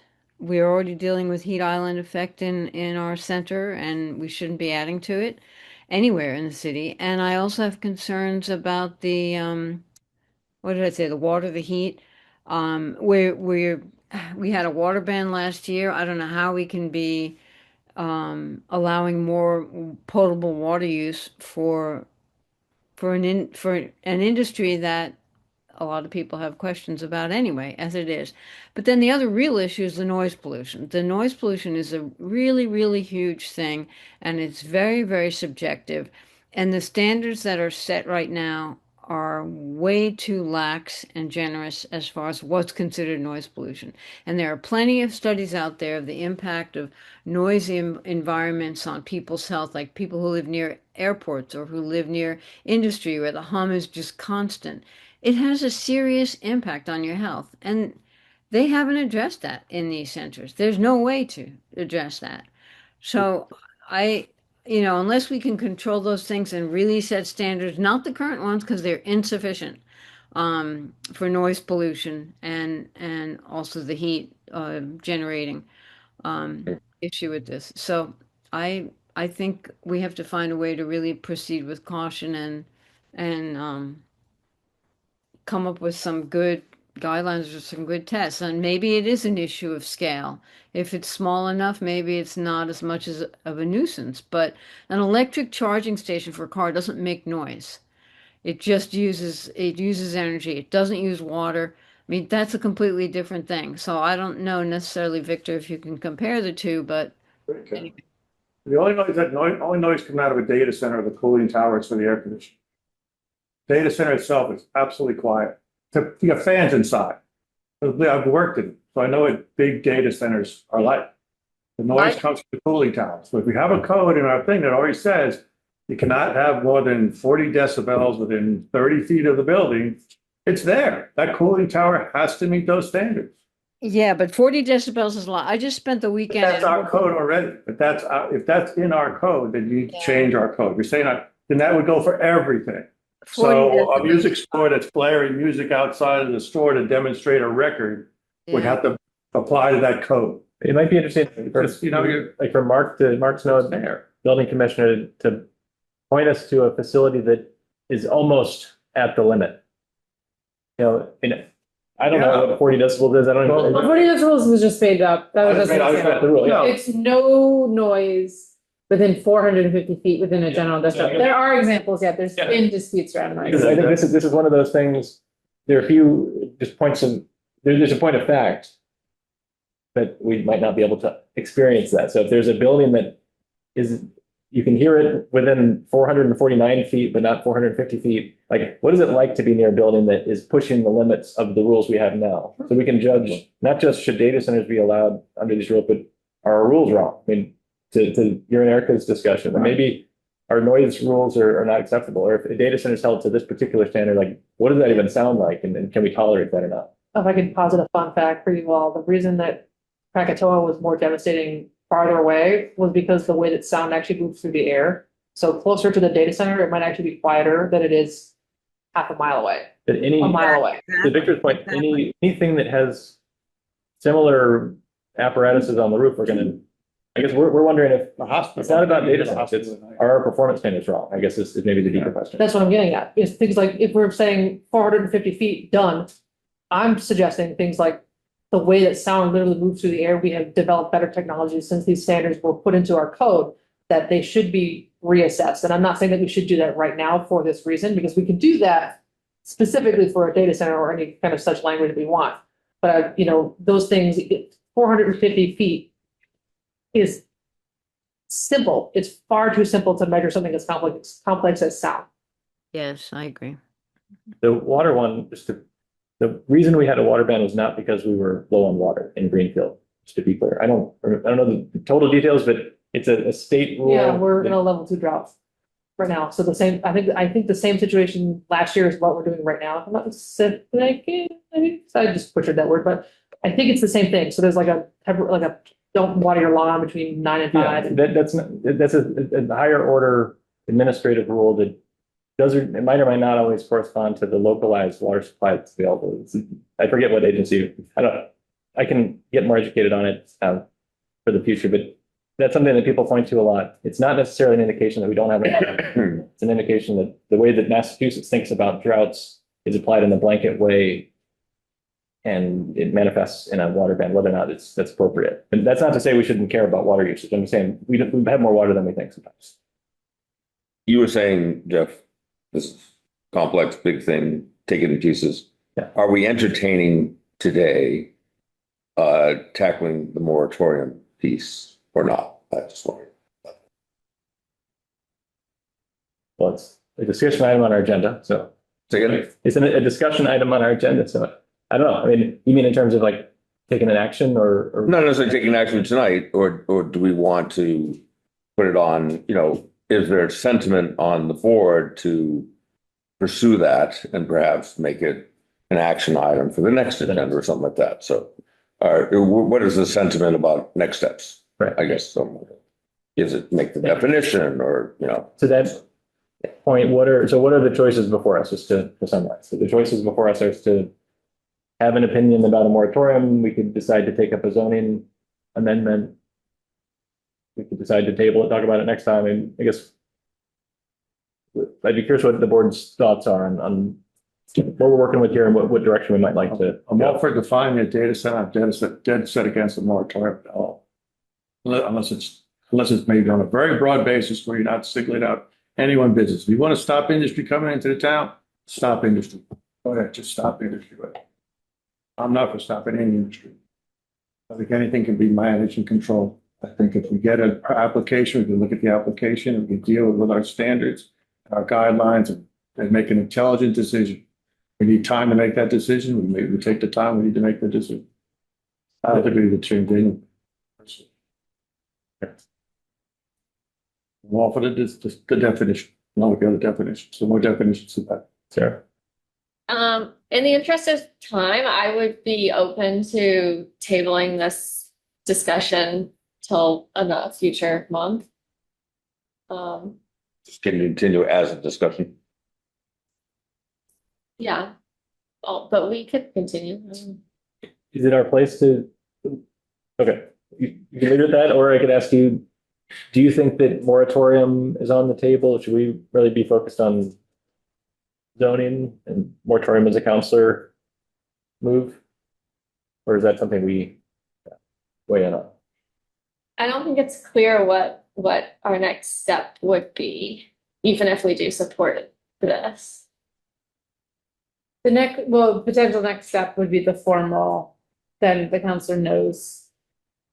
I suggested bringing this as like informational to the counselor who's championing this, of where the planning board, what considerations the planning board might bring up in the public hearing. So if this was initiated and then there's a public hearing and a vote, kind of a heads up of things to think about where that's. Yeah. I mean, I would say, I'm,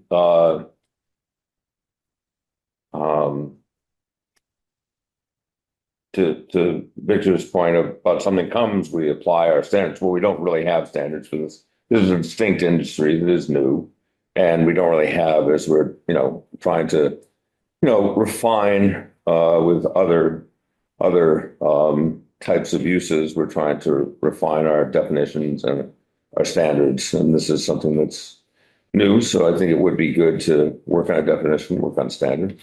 And I think there's, because it's something that's been proliferating throughout the country, and there's, activity happening throughout the state, and it's being encouraged. I think it is good to be on top of this. I would not be averse to a moratorium to give time to do this well and thoroughly, and not be caught, so that it has to go through a less exacting process.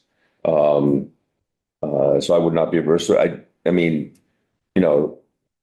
there are multiple entities, including the city council, that can initiate a zoning change. It doesn't have to be initiated by the planning board. So I would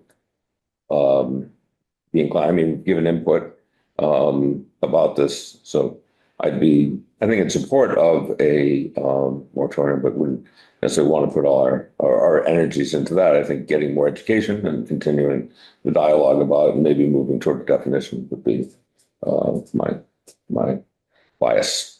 Erica? Yeah, I think we've got to be really, really careful about this and, maybe, I don't know. I was gonna say something. I don't know what to say. No comment. It's okay. You don't have to have a comment. Just give me a chance.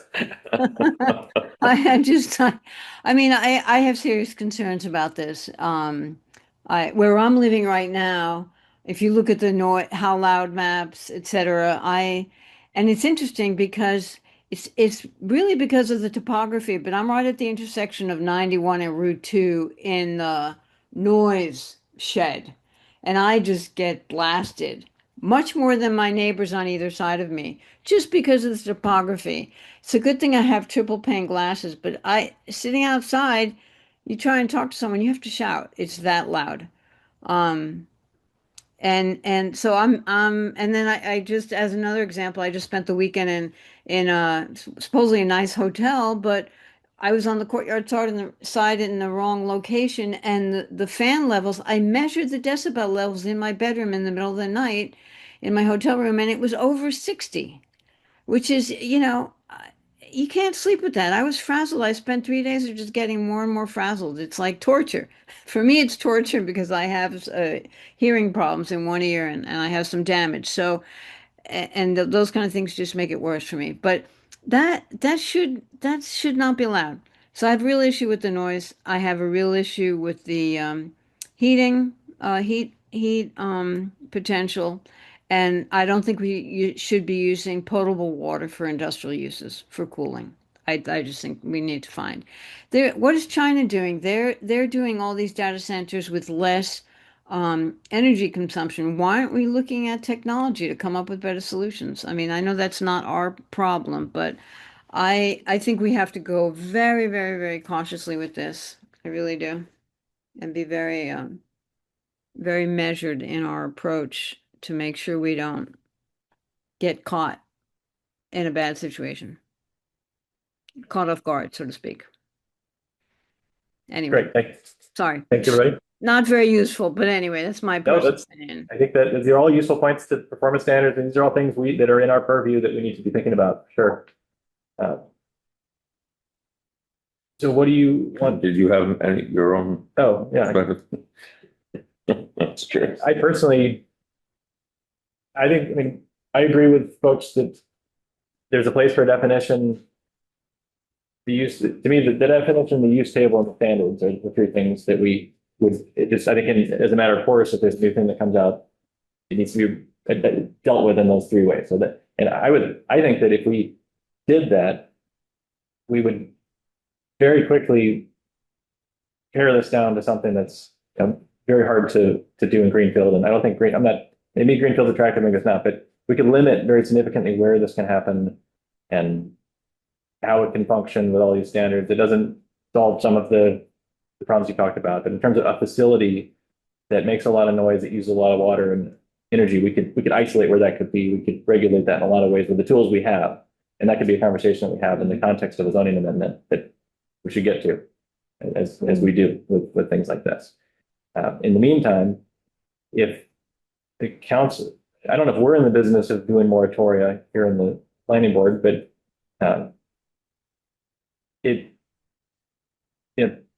time isn't of the essence until it is one of the things we've learned. The things that have come before us. So just because I don't know about any pipeline data centers that are, I mean, have there been any applications for data centers? That doesn't mean that someone's not thinking about it, and who knows?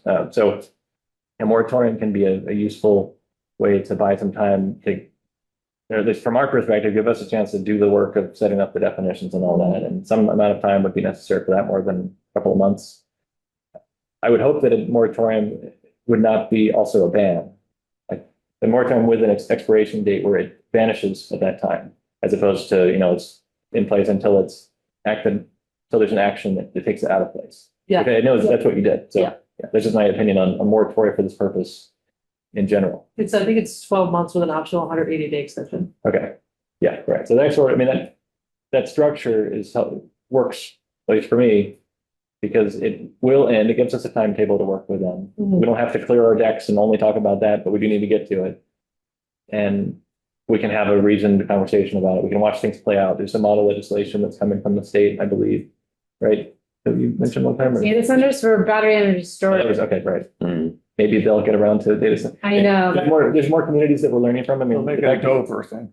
the fact that you looked at some of these other examples and based on that, I mean, that, we like to do that too, have precedented language, not invent the law. So other people have figured these things out and it's working, so we'd want to look at other models. So it would give us a chance to have a deliberate process around it. Absolutely. That's like the entire point. And I appreciate all the feedback, especially you, Victor. Like, I appreciate your view on how these conversations really could happen. I genuinely do.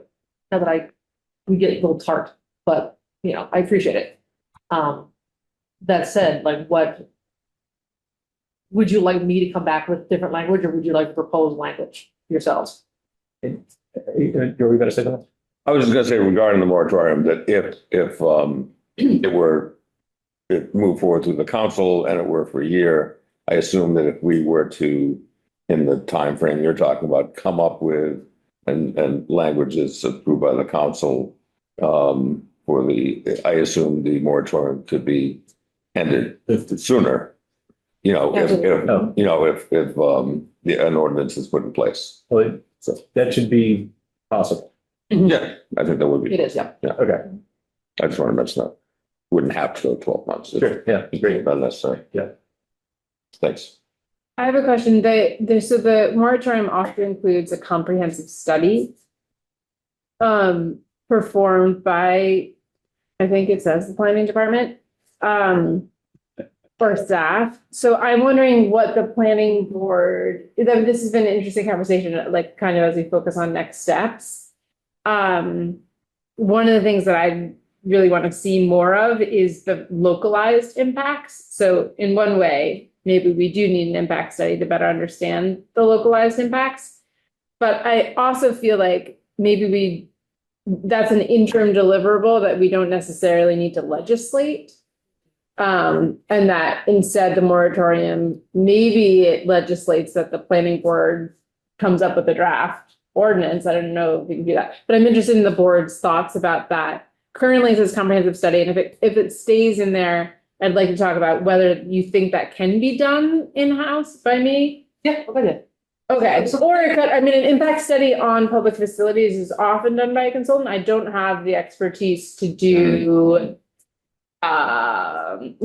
a professional impact study on public facilities. If it's like, let's better understand the impacts, I can certainly do that research, and I would do that research if the planning board was considering any kind of ordinance on data centers. I would do that research. But if you're looking for something further than that, then it should be done by a consultant. I agree, and I include the language like just, I don't know who has a budget and if there would be needed money for that, but essentially, I wanted to avoid having this like amateurs leading amateurs kind of thing, because data centers are so new that, it occurs to me there might also be limited numbers of experts available on what's actually constituting this, that, or the other thing. I think any kind of study that would be done would be basically to inform legislative decision-making and like actual, like empowering the decision-making process along the way. So a comprehensive study, I would assume could just be literally, the director of planning and the planning board and the zoning board did their research and published their reasoning why, yay or nay, in support of these documents that would then be proposed by the city council. I think that would be enough, because then you have time for public hearings, you have time for people to provide data. Basically, the entire town infrastructure, I think, will become the source of the comprehensive study in lack of, due to the lack of literal professional funding and lack of a budget and that kind of thing. Like, we're kind of this like a frontier of information and data, and all these decisions are basically being made not on the fly, but in very rapid succession. And like I said, we shouldn't be expected to become experts overnight. So why would I expect anybody to already be an expert on this overnight industry, right? Well, I think it's a policy decision. You could definitely say that it should be an impact study, and I'm sure we could find a consultant who could do that. Or it's or the deadline at 360 days, again, is an ordinance drafted by the planning department. With explanation of, with the rationale of what the Yeah. effects are and how this mitigates those impacts. I think that would And I be could great. serve the planning board in doing that, but if we want more than that, we can just be clear. Yeah, I don't think we need to like pay for like, UMass to do a study. I think that's absurd to ask a small town to do that. This feels like the kind of thing that there are lots of, these aren't that different from place to place. I bet that there's lots of impact studies being performed right now across the country with much more money and sophistication than I think we're in the position to throw at this one. So for us to think, I don't think we need to do what's the impact of data centers on every square inch of greenfield type impact? Like what I would want, I think for maybe Ella to lead is more like you said, just what we normally do for zoning changes. So it would be more of a literature review of regulatory precedent, first of all. So as more places come up with and those are going to signal what the impacts are, at least what they thought the impact was. They might not have got it right, but at least it's something that got passed that, hasn't been overturned by the state yet, those sorts of things. And then also gathering impact studies that have already been performed, technical impact studies that talk about noise, that talk about heat, that talk about all these things we've been talking about, but that we don't have to be the scientists to Right. figure that out. Yeah, and I think there's enough information now that's going to be coming out that as the process moves forward, we'll be able to make a reasonably informed decision. Yeah, so one justification of the moratorium is right now there's only 4 other places that have really hit this. Yeah.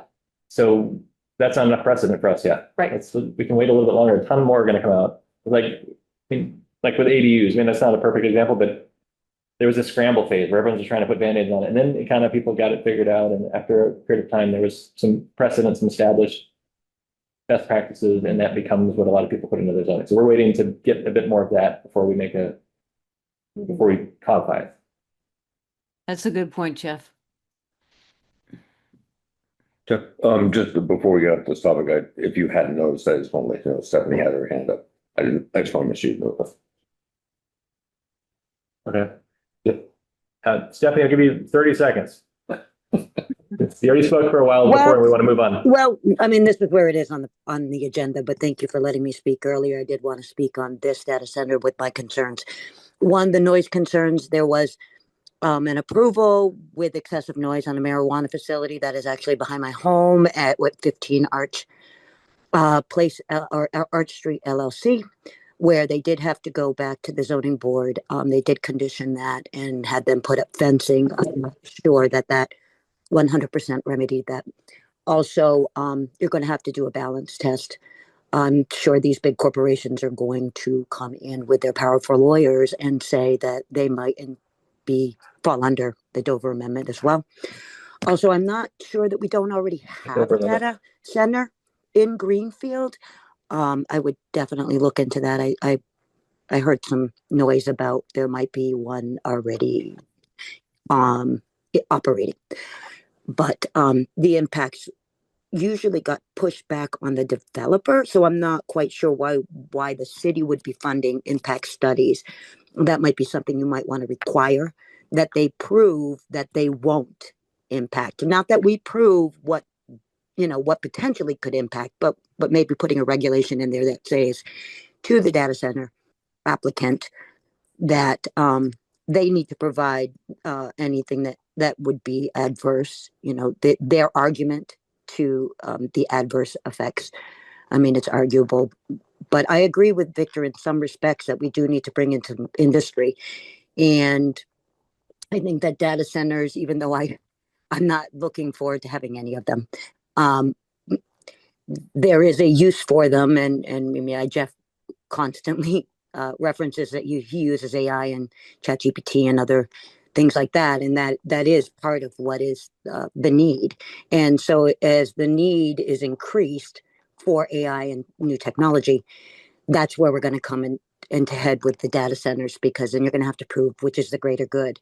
Thanks. Thanks, Stephanie. Okay, so any other notes we want to share? I think you got So do you want me to come back with language? Or do you want to have me just I'm hearing that there's a few sections of the moratorium that should be revamped. I don't know if you want me to submit it through email and then get it approved that way, I can just bring it to council. Or if we want to have a whole meeting and, like, I'm not sure, I've never done this before, so. You're talking about language to the moratorium? Yeah, it see. sounds like that doesn't feel like the worst thing in the world. So I'm kind of like, I'm feeling the temperature of the room, you know, like like, again, I've never done this before myself, so I'm kind of like, what do you need from me? And, you know, that kind of respect. My opinion is because you're a city councilor and you can bring a zoning amendment before the city council, that seems like the most appropriate thing rather than giving it to us, since you drafted it, giving it to us, having us take it apart, us taking action, and then city council taking action. It seems it would be most direct for you to present to city council and word a zoning amendment. Well, and that's exactly what I was concerned about, because I didn't want to just come in and, you know, be using boxing gloves to take down a wall. Uh-huh. You know, I didn't want to, just because I can, doesn't, I thought going through the different boards would provide a lot of valuable feedback and actually like give people an opportunity to have that voice on it. Yep. So, but I'm certainly willing, you know, and I've put this feedback apart. I think it does need to go to the planning board. That's why we have a joint public hearing. So if there's going to be a zoning amendment, which is currently drafted, that zoning amendment, if formally initiated by a city councilor, does need to have a public hearing. And we usually have that between the EDC representing the city Yeah. council. It'll come back through us. It'll come back. Yeah, yeah. Right. Okay. If this is not proposed as a zoning amendment, it sounds like that's also been suggested, that it's a moratorium, not a zoning amendment, then that does not need to come back to the plan. And then would you like me to leave the language of the ban or anything of that nature? Like, you know, what would work in the meantime? Because I assume that this will come back around.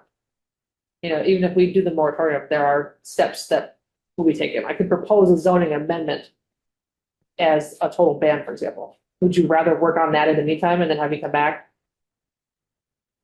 Are you talking about the moratorium? Let's say that tomorrow I go to the city council and I'm like, boom, moratorium, great. Do you want me to leave the language of the ban? Because the moratorium implies that there will be something after, like the ban will come while it's being developed by the city. I'm not sure what you're talking about, a ban. I don't think we should have a ban in there at all. So the moratorium would pave way for a decision on that language, either yay or nay, right? So the whole thing is like, there's two sets of language there. If we have the moratorium, we still have that other piece of legislation that is accompanying it. Not necessarily at the same time, but it's going to follow. Like my goal really is to ban them outright. That's, your goal is to ban them outright. Correct. And yet you gave us a, My Draft. goal is to ban them outright. Okay, Doesn't mean that the that's- I city's wasn't goal clear is on to that. ban them outright. Right, I wanted those conversations because I don't want to be the one with a sledgehammer coming in and making these executive level decisions. okay, so I don't think any of us were clear on that. I think what we're talking about is trying to come up with some ordinance language that would regulate. Regulate them. Yeah. I'm not for banning. Could be effectively a ban if it's just not allowed anywhere. That's a form of it. So I guess for my house, so there can be a moratorium that is not a zoning change, even though it reads like zoning language, it's not a zoning change. No, as drafted it is a zoning amendment. So if initiated, we will have to. Right. The council As drafted. But you Yeah. can change. Yeah, I can make an to ordinance. Just be a ordinance and not a zoning. Yeah. It has the same effect. Yeah, but I wanted the different boards and committees to have the option to speak on it, rather than Mhm. just go over the tops of everybody's heads and bring it directly to council. Yep, no, glad to have a chance to weigh in. In my opinion, as long as you have a commitment to allow us to replace this with the thing that we come up with everyone's help, but we would want to set the permanent ordinance.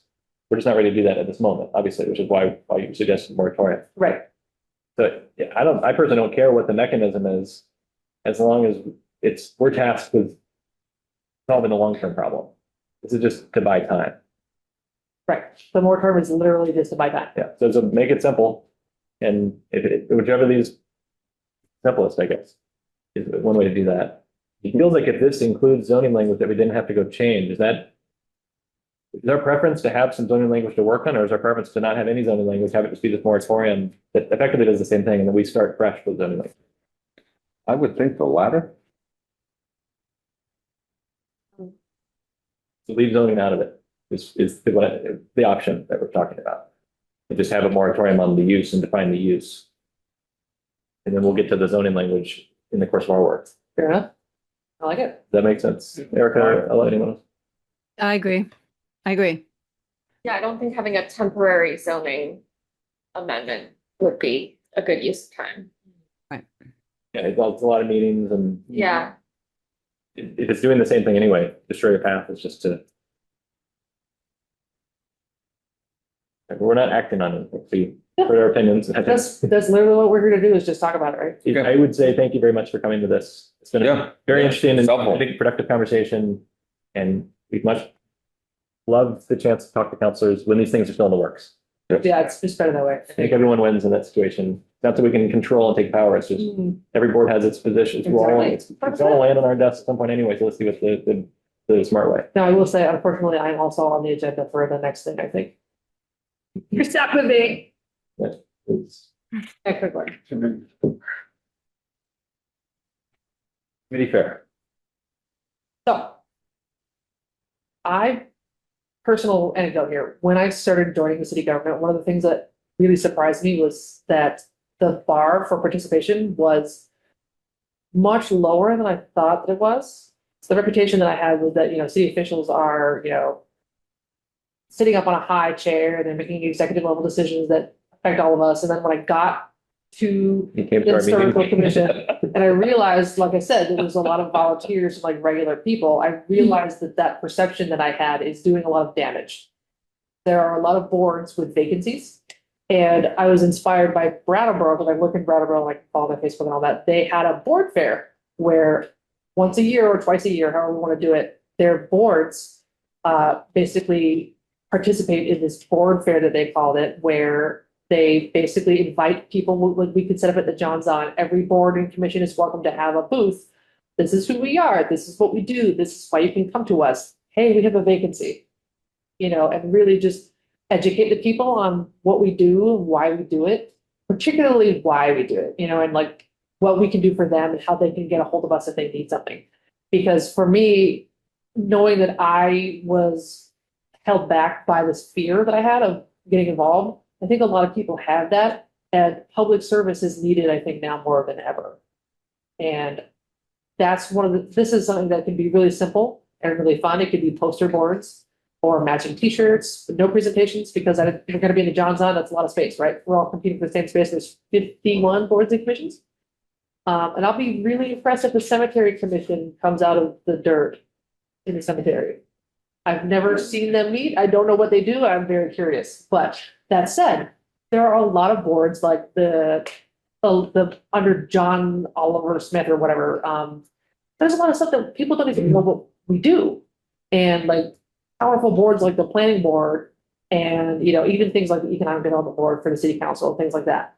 Those are groups of people that make decisions that affect the citizens of Greenfield. And I think one of the biggest things that I'm finding is that we don't do enough to have public relations, because I think the public doesn't feel comfortable coming to us. And it goes both ways. And I think, having a board or commission fair like this is a great way for us to get together. Maybe I'm thinking like spring 2026, all get together, really just showcase, here's what we do. And 7, thank you. Yeah. And it's really meant to be, design a poster board or design whatever you like to bring to this thing and just talk to people for a couple hours and really say, hey, we are people just like you. We want you to participate. We want your feedback. And that's, like the Human Rights Commission just had a bunch of people leave. And so like, there's a ton of boards that have vacancies and things like that. And I think, I just think, I think it's a fun way to get people to consider being more involved and to really humanize the process of local government. So that's my pitch. so is the goal to recruit volunteers? Not necessarily, because obviously, like the historical commission, we're all full up, right? But being full up doesn't mean that you can't come to those meetings and participate. It doesn't, those meetings are open to the public at all points, right? But so people don't know, for example, the historical commission again, if there's a historical society. I get, hey, you're in the historical society? No, I'm in the historical commission. Those are kinds of things that I think, the distinctions could be made. There is no goal other than really just, hey, we're the planning board. This is what we do. This is why we do it. This is when you come to us. Basically like whatever you guys would want and deem most important to share to the public. And basically, my goal for that entire thing is to like lower the bar of entry, you know, so that people feel more encouraged, because meeting regular people makes everything a lot more comfortable. We're better able to have those conversations when we don't feel like the mayor or the clerk or whoever is like this impenetrable figurehead. You know, it's just real people. So literally, there is no goal other than to show yourselves and what you do and why you do it to the public. And if people want to be interested, then maybe we'll have to have longer meetings, because we'll actually get public comment from time to time. But, you know, no, it's literally just designed to be a very light-hearted, you know, just educational event. We're supposed to act regular. Okay. Yeah, it's hard and to do, I admit. So it's to increase awareness and lower the barriers to participation and Pretty much, Yep. yeah. and access. Okay. Yeah, I mean, Cool. I have no idea what's gonna happen, like, the licensing board was super excited about it, but like, what are they gonna, I don't, kind of imagine, but they're gonna have like a poster board with like, you can apply to us for this, this, and this, but not this, because it's in limbo with the state.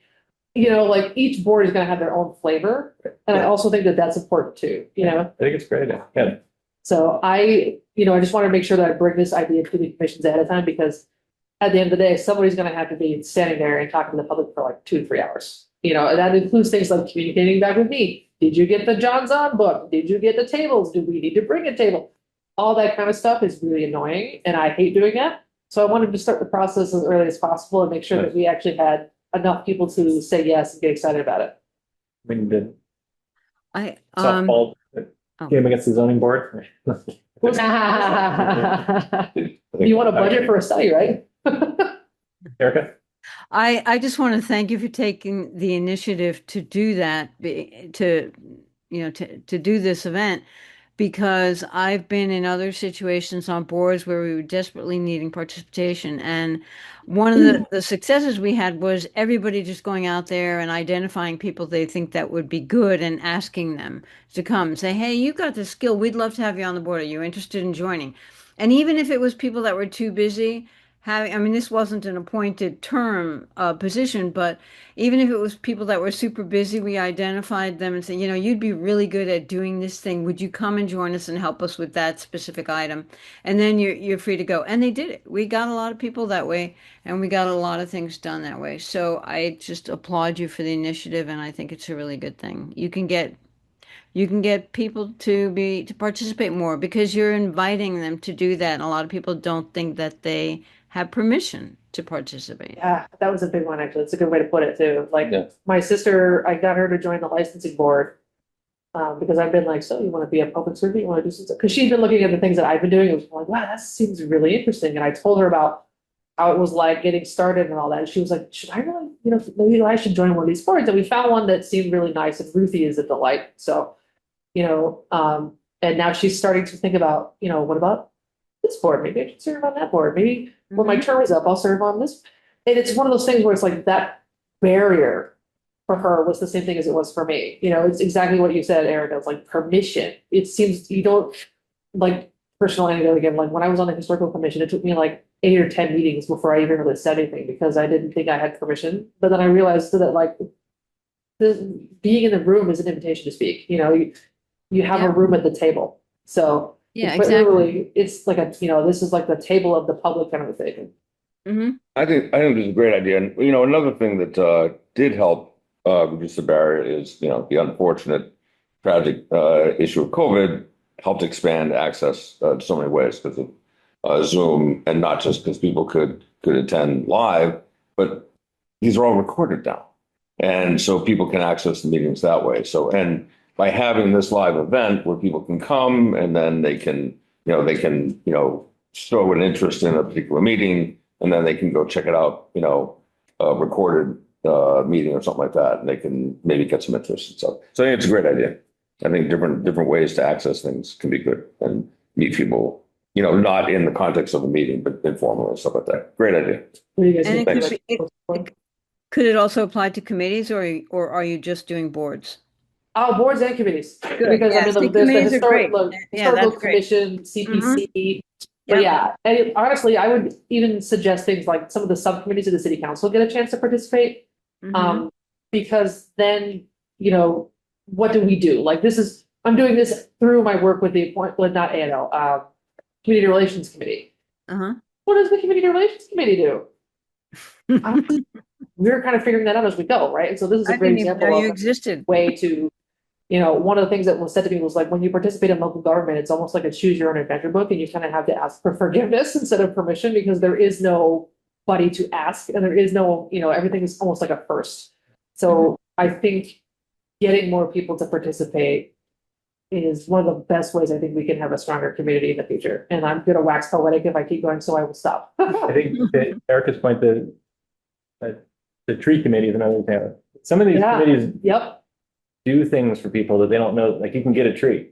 yeah, Or the license commission, we have a block party on our block every year. That's who you go talk to, like, people don't realize you can have your street closed down. So Yeah. Some of it is just, there's infrastructure to let you do things to make the city better for you and your community that you aren't even aware of. Yeah. But Yeah. some boards and committees would treat it that way. Others would be like, join our board. Others would say, what does the planning board do? We'll tell you. Like Yeah. giving each one a chance to kind of represent themselves Exactly. as they need. Well, you mentioning the tree committee brings up the question, is this only for official town committees? The tree committee is not an official, it's great, but it's not an I think official. the thing is that like, if they're a committee that serves, you know, like by Yeah. Greenfield, for Greenfield, like John Bottomley is on it, Margot Jones, the chair of the historical commission, is on it, like, there's enough intermingle, like, there's enough linkage there, I think we could justify having them come in, especially where like, you know, they're providing a public service by providing trees and things like that to people. They're working in tandem, I think, with the DPW sometimes. Absolutely, yeah. So like, I think that's Have more a than. strong enough overlap. partnership. Yeah, that's more than enough overlap. I think. Great, okay. Cool, very good. Okay. Thank you so much. Nice. you. I think you get rid of me now. Woo.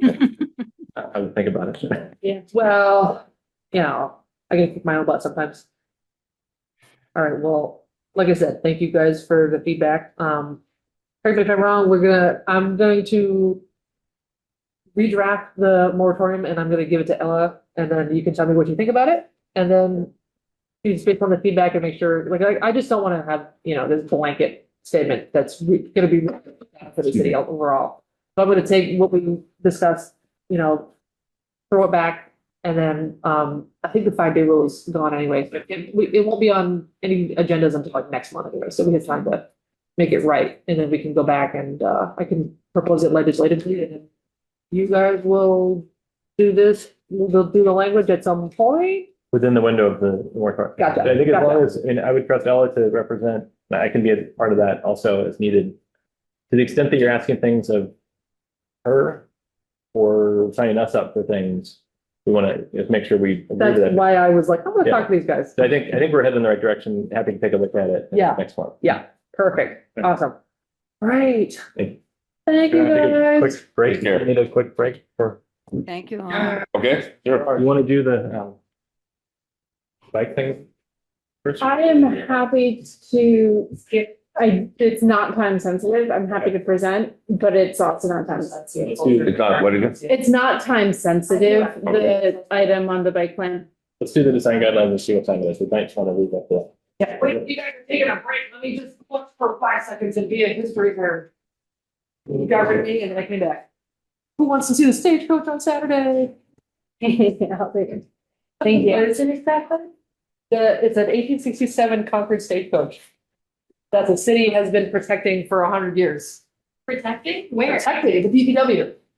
So the historical commission's trying to raise money to have it restored, and we're bringing it out to Beacon Field for the fireworks for America 250, to try to raise money for it. Good So you idea. don't need to donate, because I think just people talking about it is way cool, but if anybody wants any of these, this is like, you know, I have like 120 of these. You know, like, what is the stagecoach? Where is it from?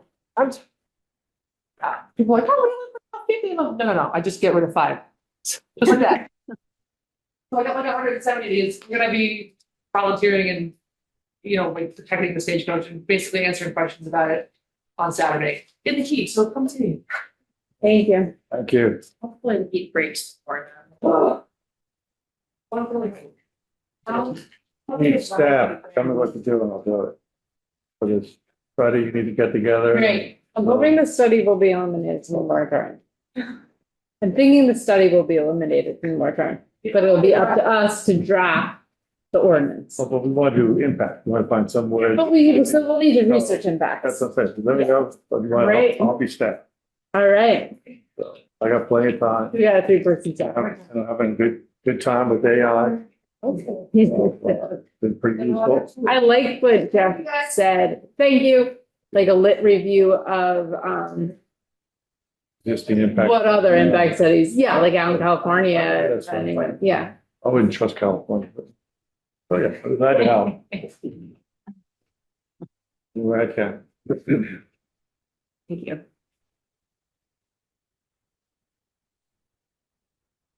Going by. How do you want to do the pictures? I can share them. I think I can also, I can share them on Zoom. Yeah. And I can, well, everyone has access to that link, so everyone could have looked at it, but I'll just share my screen Discuss what our purpose. before we share that, yeah. Purpose of what? The drawing, the pictures. Images. What are we, I'm trying to show And if you have trouble. our guidelines, are we trying Roman to show? numerals, keep it in one, Want people to think one, about, right? 3. Yeah, right. Makes sense. Okay. Oh, no, we're used to that. Oh, really? Okay. Around the corner to the right. I'm not sure. Get it again. Yeah, it's a really strange code. It's really strange. The lock for the women's bathroom. It's also like this old mechanical lock, but then you hit 3 buttons, it's like push buttons and they're Roman numerals. The men's one is much simpler. Yes, it is. I looked at it and I was like, interesting. It's in keeping with how the world Well, manages works. things. Always been that way.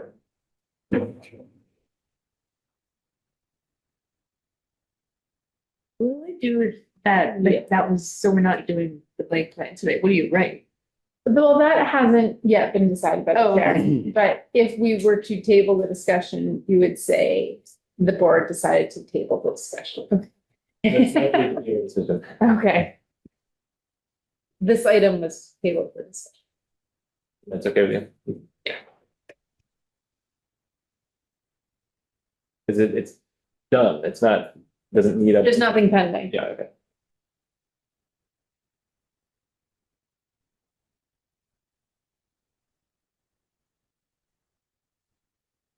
Right after we adjourn, I want to check in with you about something briefly. Thanks. We'll all leave so you can do that. We go previous. I need a non-quorum moment. So, Okay, no problem. on for.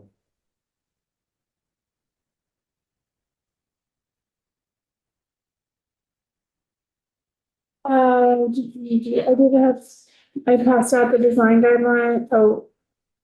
Does everyone have? I had printed it up. Thank you. Okay. I forgot, I know what it says, I forgot the thing. Got it memorized? The way it's done, yeah, well. Oh, you know what I have to. Yeah. Just a minute. Good, very good.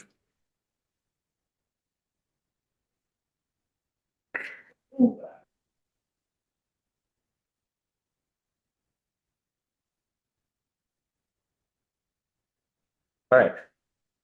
We're back. So the last item for today is to talk about the design guidelines. There's a couple of components to it. One is the latest version of the text.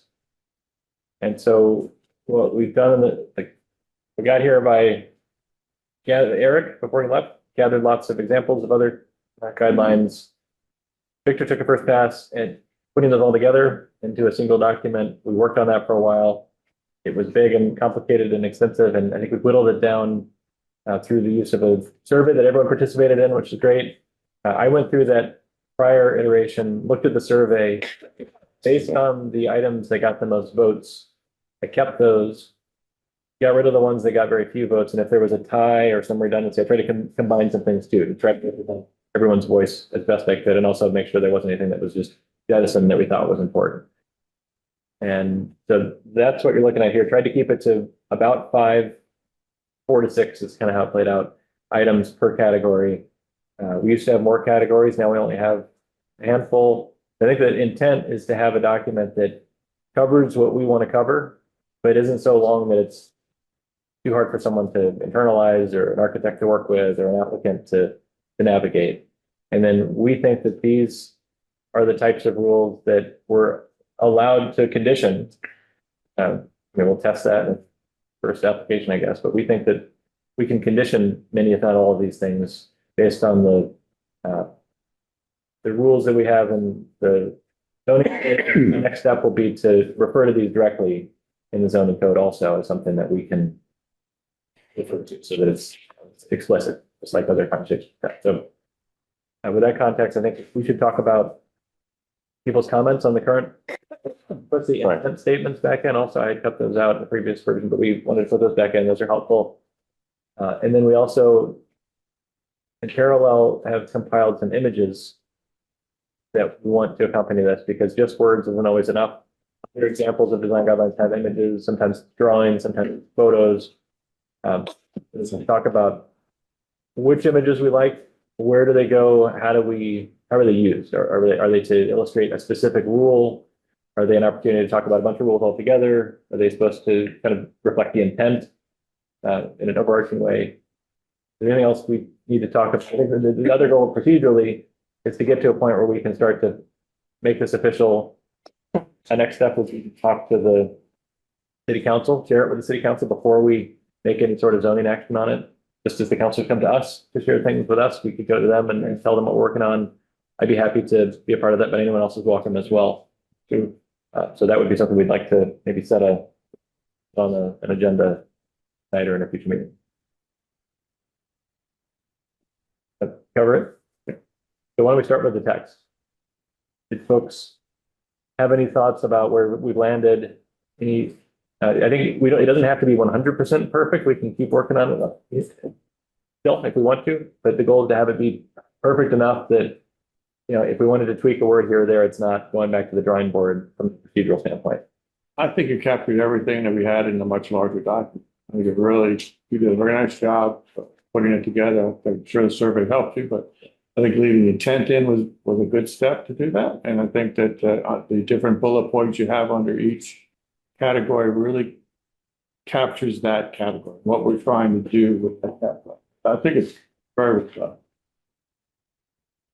Erica, you had your hand up? Yes, I also, I like your comment earlier about showing it to getting their input, the city council, before we start to finalize this and polish it up and put it into a graphic layout that is easily digestible. I think that would be very useful, because otherwise you're just wasting time and then you got to redo all of that graphic stuff. So all that graphic work. So because I think the layout will be important for legibility and ease of use. So, but let's finalize the text first. Okay. And otherwise, yes, I agree with also with Victor's comment. I concur about the paring it down, and it's good. It's succinct. It's not as overwhelming as it was before, and I think you've got all the salient points. So thank you for doing that. Thank you, George. Just a very minor formatting point. Yep. That as you mentioned, the intent statements are there in italics, but under architectural design, you have the word intent before it, but it's not in any of the others. So we should either have intent before everyone or not have it there at all. So There it goes. Yes.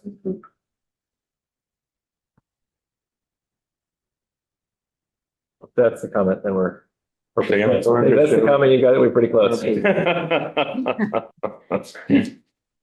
I'll chime in Yeah, please. and I'll be brief as well. I think this is great. I enjoyed doing the survey. I thought it was a great part of the process. And the only very, very small comment I have is on page 8 in the references section, the second paragraph. It calls the document the Greenfield Design Guidelines, which is fine, but I was kind of under the impression these were downtown design guidelines, so I don't know if we want to add in that word just to clarify, although it could have just been a shortening or something. What I would do is say guidelines, Mhm. only because we will change it again and forget to. Yep. The source of truth to cover. Are you live editing? Or should I be? I'm not. I'm making notes though, Okay, very specific notes. Okay. I will live edit it. okay. And actually related to that, as I recall last month, you were, if you were referencing, a thought Jeff had shared or something about expanding the range a little bit beyond downtown or expanding what was we were thinking of as downtown. Is that right? You were. Yeah, so Jeff, in a meeting that we had thought, oh, should this be just downtown? So, you can talk further about that. I was what I said. Yeah. What do you guys think? I mean, do we think? I guess from my perspective, there's certain types of buildings that are kind of downtown buildings, but there's other parts of town that might see those kinds of buildings too. So, for example, an apartment, a multifamily apartment building is allowable in places other than downtown also, potentially. Or do we want to be able to control the look and character of other places within town? Do we think this does a good enough job of doing that in certain places, maybe certain corridors, certain areas that are also centers, or are those too different that we should keep it contained to downtown? And I think early in this process, we drew a line, we picked the streets that comprise downtown. I don't know if we have stuck with that or what our thought is, but that'd be something I'm sure the council would ask. What is the geography of this? Right. We still have that outline. That's how I was thinking that's. It's not referenced in here, is it? I think when we made these, we were thinking of downtown. Yeah, downtown. Especially with all the facade, pedestrian, Right. and it's not that these are totally irrelevant for other parts of town, but it's just about the framing, I think, of our thought process. I think it would be very different if we made it for all of Greenfield. If there was a large, Well, we could just take out the word downtown, it's called the guidelines, and we know what we had in mind, but if something else comes along and we think this fits more, we say, these are our guidelines. We remove the downtown from the title, it's called Greenfield Guidelines, building guidelines. Then it can apply everywhere, but it doesn't have to be spelled out. I think the question is, we have a different opinion about what the rules are if we were thinking about a different location. Well, because you were just talking about an apartment building. And this is a lot of reference to a streetscape. So it's about an area, not just a particular building. So that would seem like a different application. Yeah, I think it's about the public's experience going through the public space. Yeah, I agree. That's what the So- intent was. That, I mean, it does apply, like, you know, on Silver Street or something, but that's not what the intent was when we made this. Erica? I've been pushing for expansion into other areas on this for the simple reason that there is going to be growth and development along our commercial corridors, and it's more than just Federal Street and Main Street. And I think it's important that even though we don't directly address it there, but maybe we have a little subsection about development in these other potential nodes or hubs that are more livable and pedestrian friendly, and because all of these design guidelines encourage a pedestrian friendly, walkable, livable streetscape and center, but we want those in other places too.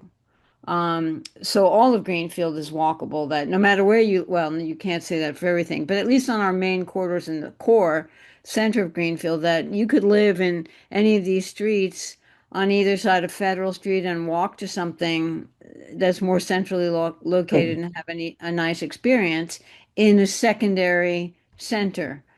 So I don't know if that's something, if we want to leave that possibility open, that we identify some future, secondary centers that different activities or different projects could support, a mini center, so to speak, or a secondary center at Greenfield. I don't know, without detracting from our main kind of quote unquote downtown center. Do you see what I'm trying to say here with this? Yeah, I think that, Totally open to whatever the board decides it's the intent, but in terms of applying this, I was imagining that this would say downtown Greenfield, which is pretty broad. The zoning reference to this would say it applies in the CC district, the central commercial district, and there's a zoning map here if we want to look at. You would say what again? I'm sorry. Would apply to the central commercial zoning district, that would be the zoning reference. I do have concerns applying this, codifying that this apply elsewhere. For example, like, do we want the Planet Fitness, if it was rebuilt, to be like this? If so, then we need to rezone that. It's not just a design guidelines, or even along Federal Street, there might be, you know, there's like this vacant lot across from Rite Aid. Maybe we would want an apartment to be like this. Did we want the Rite Aid to be an urban Rite Aid though? Like, I think that Federal Street is mixed enough that, Walgreens, actually. oh, sorry, Walgreens, yeah. That would take a little bit more thought to actually codify that Right. projects demonstrate consistency with this. I do think that this is a really helpful resource though. Yeah, I come with more of an urban design background, I think, than my predecessor, but now also this public document notes exactly what we're looking for. So if an apartment building is proposed on Federal Street, I think we are all better equipped to say, this is what we're looking for. Even though it's not codified, we can still use this as a resource. And then thirdly, Erica, I love the idea of kind of smaller neighborhood nodes, and I've been thinking about that. Yeah. And there's like, well, I won't name specific businesses, but there are some existing commercial spaces that could form a better hub for your little set of blocks. I think that's a zoning question first before a design guideline question. And I'd love to have that conversation with this board of how can we encourage those smaller neighborhood nodes, but that's more of like an issue of neighborhood commercial zoning, I think. I mean, Right. that's kind of like Philadelphia. I always love Philadelphia as an example because you've got the center, the downtown center city, quote unquote, but then you've got all these other neighborhoods that are anchored by these little tiny mini commercial areas, but that really make those neighborhoods vibrant and very livable and pedestrian friendly. And you can, you know, find your little corner store. And Philadelphia is a very low, it's not a high, aside from Center City, all these neighborhoods are 1, 2 story buildings and or 3 at most, but they're very livable and very successful because you have that little corner store, that little bodega, that little restaurant or whatever that anchors them. And I could definitely imagine that in Greenfield, and it doesn't even have to be along High Street because there are little commercial parcels dispersed throughout the city, actually, that are on these north-south streets. So anyway, I've always felt like there's potential here. And as we densify and grow, it would be good to kind of think ahead on those things. That's all. Yeah, I think of like that vacant lot we're talking about across from Walgreens, the Federal and Beacon there. Now, I think under architectural design, the general guideline, new development should be designed to support pedestrian comfort and respect surrounding context. Great, that sounds nice to apply to that. And yet, that's a limited commercial district, right?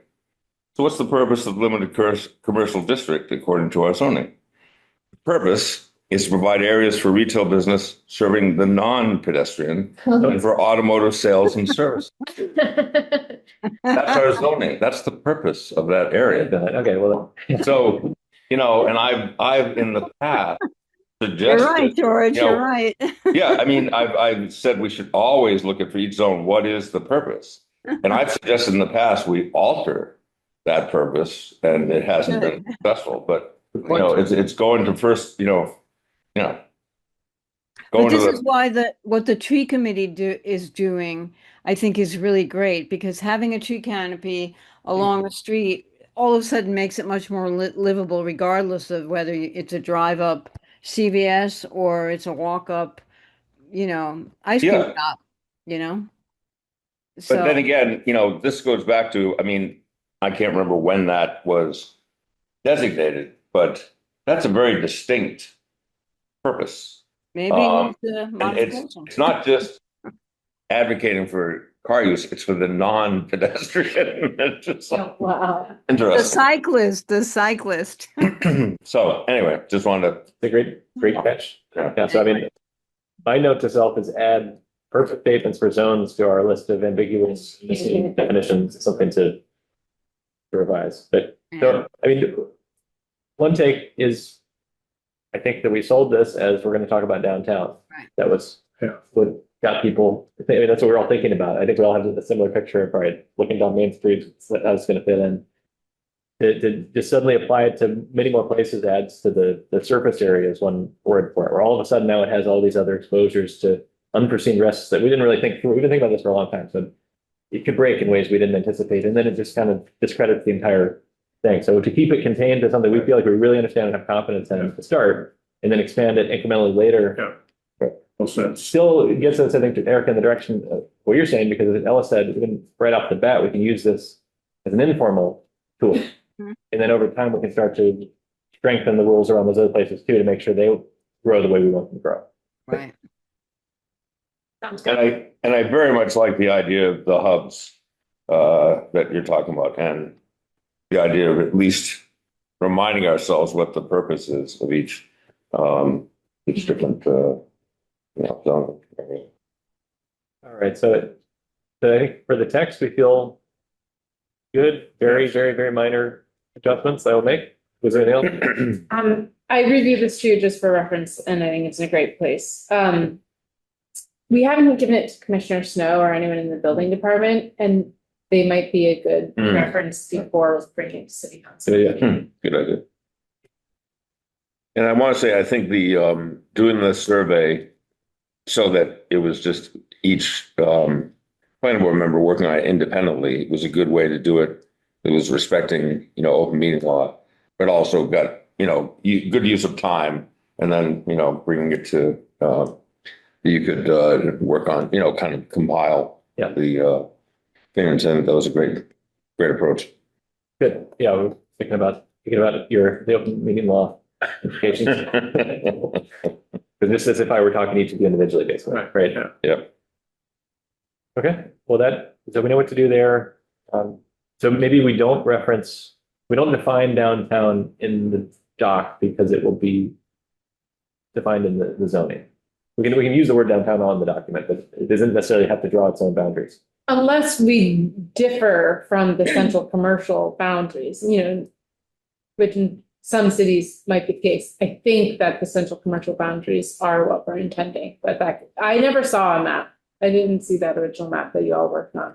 We talked, I think it was all That's part of EDC, and we're talking about some stuff we kind of. Oh, yeah, that's right. We drew lines. I'm not sure if we were looking at it to exactly coincide with the. Basically, Main Street down by the auto place there, and then up to High Street, and then down Bank Road, and Federal Street about 4 or 5 blocks down, maybe to the church or something. Something went far involved. I think it may not perfectly coincide with the districts, but I think just for the sake of simplicity, accepting CC for now, it sounds like probably the easiest thing to do. Yeah. Did you say what the simplicity or complicity? What's Simplicity. So you don't have to draw a new right? map. Okay, right. Debate it, Right. like, oh, we should include this street, it should include that street. Gotcha. Right. Okay.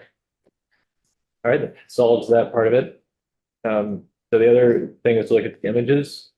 Because there's a note on the images, but I was unable to really find any images of certainly of our downtown or any local downtowns that I thought that we were looking for. So most of the images are other places. So I'm not sure that it would be appropriate to stick them in the sections as much as it might be to have like a gallery at the end that says representative something, and have different images just in this glossary space, so we can kind of get a feel. I don't know if it would fit. Like all the images of the architect, I like some years of modern design. We stick that in there, that's nowhere around here. It's not representative of Greenfield's, not representative of Northfield, and so I don't know that it works, putting it in the section. So that's just my thought. It's again, the idea of letting people look at something so they see where we're trying to go, but I'm just not sure where to place them.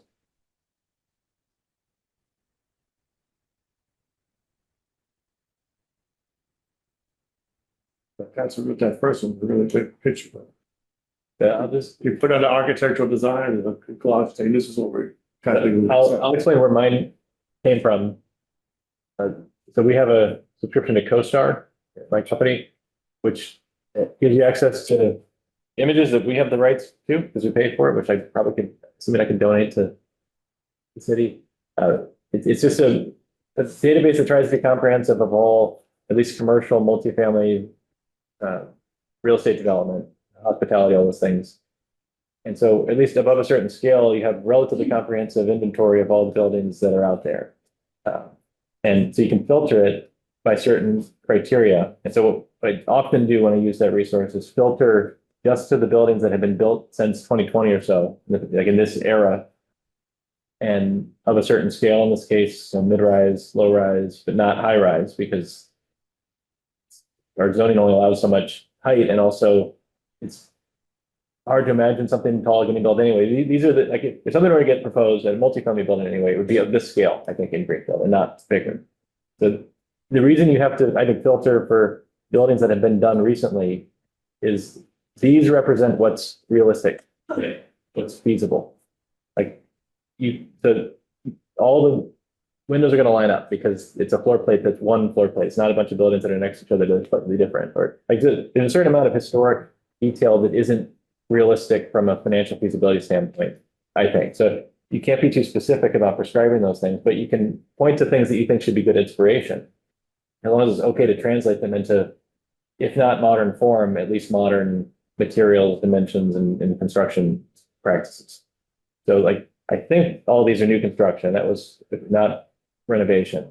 You can see how they're all examples of buildings that are in relatively historic contexts. These are all in Massachusetts that have, in some cases, a little bit of modern design character to them, but also brick, and they look a bit like a mill building, or they could fit into a downtown Greenfield potentially.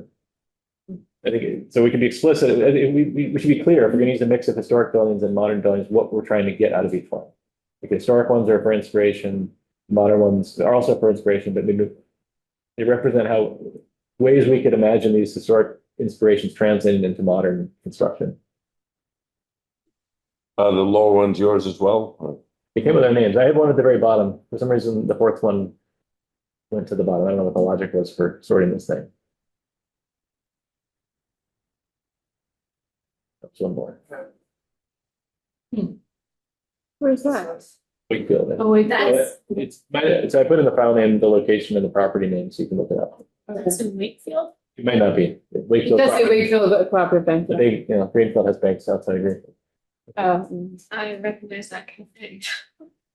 Victor, do you want to say anything about yours? Oh, I just went ahead and just asked for images of small towns. Try to get different small towns with different buildings being built and structured. Some of them are parking lots, like we see a lot of the trees, trying to show what a parking lot would be like. Some of them are public amenities, where you see people sitting on the streets and things like that. I'm trying to show what it can look like for a public amenity. So I'm just trying to find examples of the various things we discussed. Like I said, none of them, I drove around the towns thinking I was going to find some nice quaint town, and none of them really, they all looked a mess. They did. It was very interesting. When I looked at it, like, gee, really? I had the wrong impression of Amherst and Northampton. Lovely towns. I love walking around them. Trying to take a picture of them and getting something I thought we would like was impossible. So again, I'm just trying to show like a parking lot. So we'd like a parking lot to look like that, Wow, look at those big trees and all that shade. So, but that was just to show an example of what it should be like. This is a good one. And to show awnings and lights and just that's them. So I'm not sure if they fit in the categories. Right. So So we put that parking lot in the parking lot. I personally like there after or before the text, and we write a caption for each one that just expresses what we think someone should get out of that picture. It might not be the same exact format every time. Yeah, I was gonna say, it's kind of like it needs curating. Like it's a nice image, like those those buildings are beautiful, they look really nice together. But what is it that Yeah. it's showing? What's an example of? Text. Yeah. Yeah, I agree. And I think, Sarah, to the text is the key thing. We yeah. don't just to say the text, we like we like the color of this one. We say, this is an example of, you tie it to the rules that Yeah. you want Right. to reference. And in the top three of yours, Jeff, I would have liked to have seen, there was just the building themselves. Mhm. And I would like to have seen what they were adjacent to, because a lot of what we're talking about is how things, what the context is and how they relate to what their neighbors are. I wasn't getting that too much. Yeah, and I think there were images available and for that. You know what I mean, though? I do know exactly what you mean. Yeah.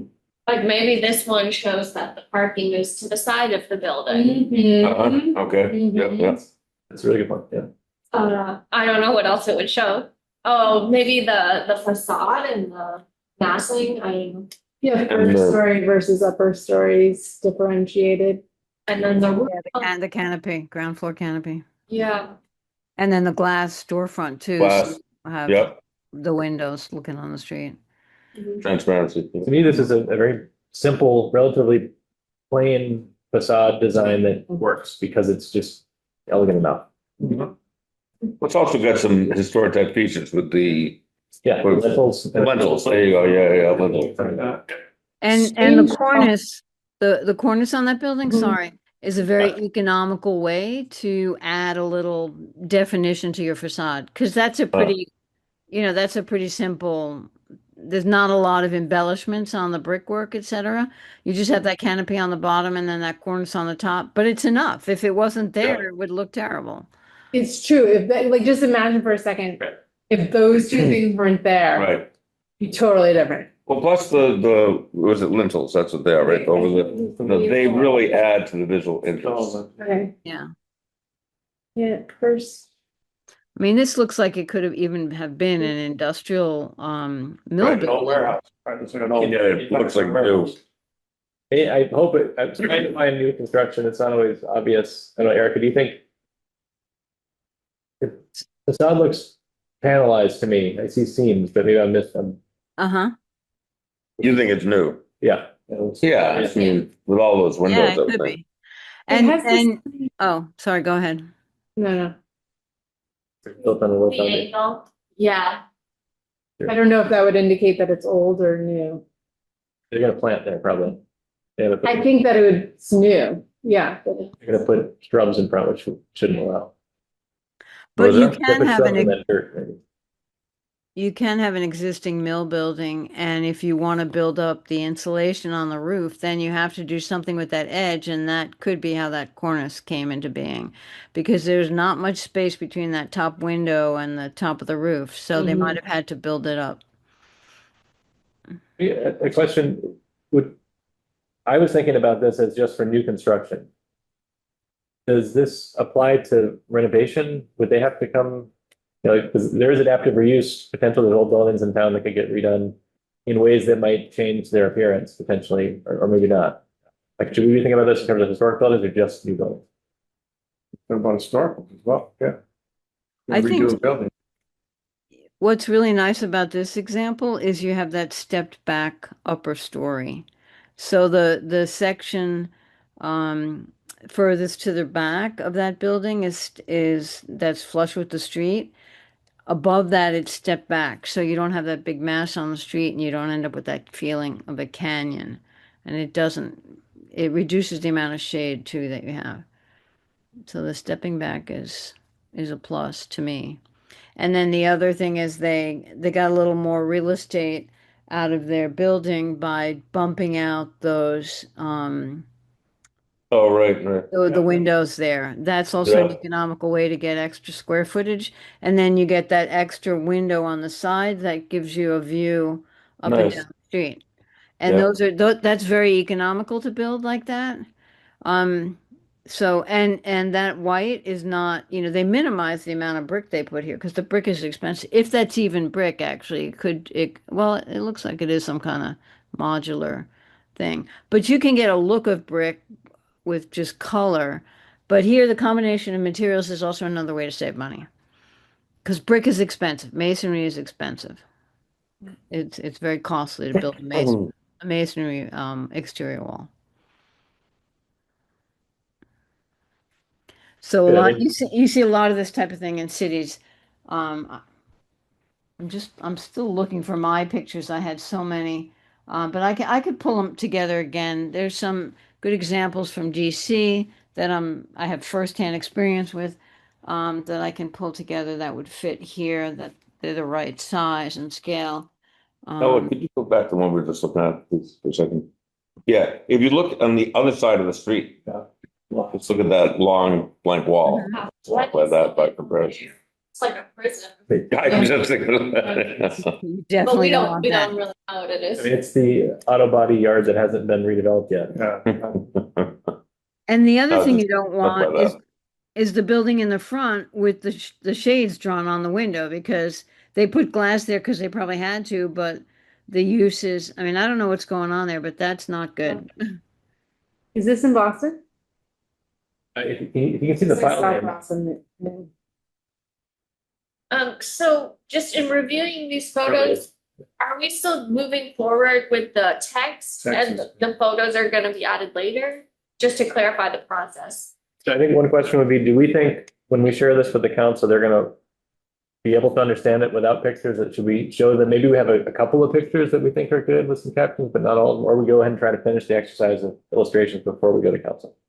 It sounds like we're gonna send this to Mark Snow for Right, comment. right. So maybe that buys us some time to clarify the photos. We can add in the photos before we send it to city council. I think so. Sense. I'm just cognizant of the time Yeah. and just wondering I if wasn't thinking we would go through all these. Okay. You gotta do anything with the survey, have people go through and pick Yeah, out. exactly. So I Yeah, think one 5 question, photos. do people still want to contribute pictures? It sounds like Erica has some she would like to put in there. Yeah, I just found a bunch of them actually. I've been pulling some backup drives out and I found a few. What's the quickest way to do this? Send them to Ella? Well, Oh, if you there's could put them right into this, She gave you a link. Okay. there's like a photo upload. Yeah, I thing to had looked Google. at it earlier. I had looked at that Okay, earlier. so Let me find out. hopefully maybe pick your favorites, and I mean, we haven't really figured out how many. I think there's as many as you think make sense for now. It'll be another exercise in paring down. Mhm. So maybe No, I have between now and next time we get images that we don't have yet, would it be helpful to, like, one thing we could do to short circuit the process a little bit is to give Erica a deadline. I don't know if others have pictures they want to put in. I wouldn't. Okay. No. But we also, I'm just thinking we want to try to have Yeah, if I don't do this now, it's not gonna happen. illustrations that are representative perhaps of each section, Mhm. not just, you know what I mean? That's what I try to do. There are things in there. There's- Yeah, but I'm just saying, I don't know if that's been thought through about each section being represented. I think the submitter, personally, I think the submitter should be responsible for the caption. So, And we can edit the caption as needed, Oh, sure, sure. but there's no relevancy to a photo that doesn't represent something directly in the text. Gotcha. I'm just saying, we don't want 5 or 6 for one section and none Yeah. for 2 other sections. That's all I'm saying. Yeah, But the people are, I'm not able to come up with any, yeah, unfortunately. but same. I just don't want to have it too loaded in, 1 or 2 sections. I think that you're speaking to something that I think is an important decision we'll either make now or later. Do we have pictures for lighting, pictures for screening? Exactly. Or do we have pictures at the end that each picture touches on Multiple things. Make sure that everything Right. is on somewhere. Right. I think mine say what they are. Preciously lighting, pub, and then basically. Yeah. So we could have a mix too. Yeah. There could be some that are more kind of holistic. Yep. Some that are more specific. Yep. That's But it'd okay. be nice to have it whittled down, so I'm not writing a Okay. caption. I guess I could write a caption for all the pictures. So I have to- No, It'd no. be nice to just have people kind of vote on one. If you don't, if nobody votes for one. How many, do we think, is there an idea of how many? Is too many not enough? Or it's just the ones Not that we that, need? some have practically, like the parking lot had maybe 3 or 4 photos I sit in there, so. I would think the architectural is the biggest one, for the ones that, you got yours and you got mine, I would say 6 photos. I think all the architectural would be enough. I would think, I don't know. No, you don't think so? Do we have to worry about copyright on these pictures that we're grabbing here and there? No one said anything. You don't have a problem with that, you said. I'm gonna interpret my use agreement with where I got mine as I can use them. None of mine had watermarks on them or anything that said I couldn't use it, so. Okay. Must be okay. It's not a commercial, I have no idea. I mean, it's not a commercial purpose. I think it'd be, if someone sends us a cease and desist, we'll just delete that picture. I think it's one of those, like the council said before, we have to just ask for forgiveness. It's obviously something we should use and don't, but you should So judge it. what I just can't figure out how to upload pictures here. Oh, add photos. I got it. I got it. Sorry. I'm gonna So do- would it I'm gonna be do it. helpful to have do we desire to have like the pictures whittled down by next meeting? Do a poll? Could do is, I could think of it as a survey mechanism, some way of upvoting the ones we like and yeah, I mean, that process could tell us how many we think are appropriate. Would that be good?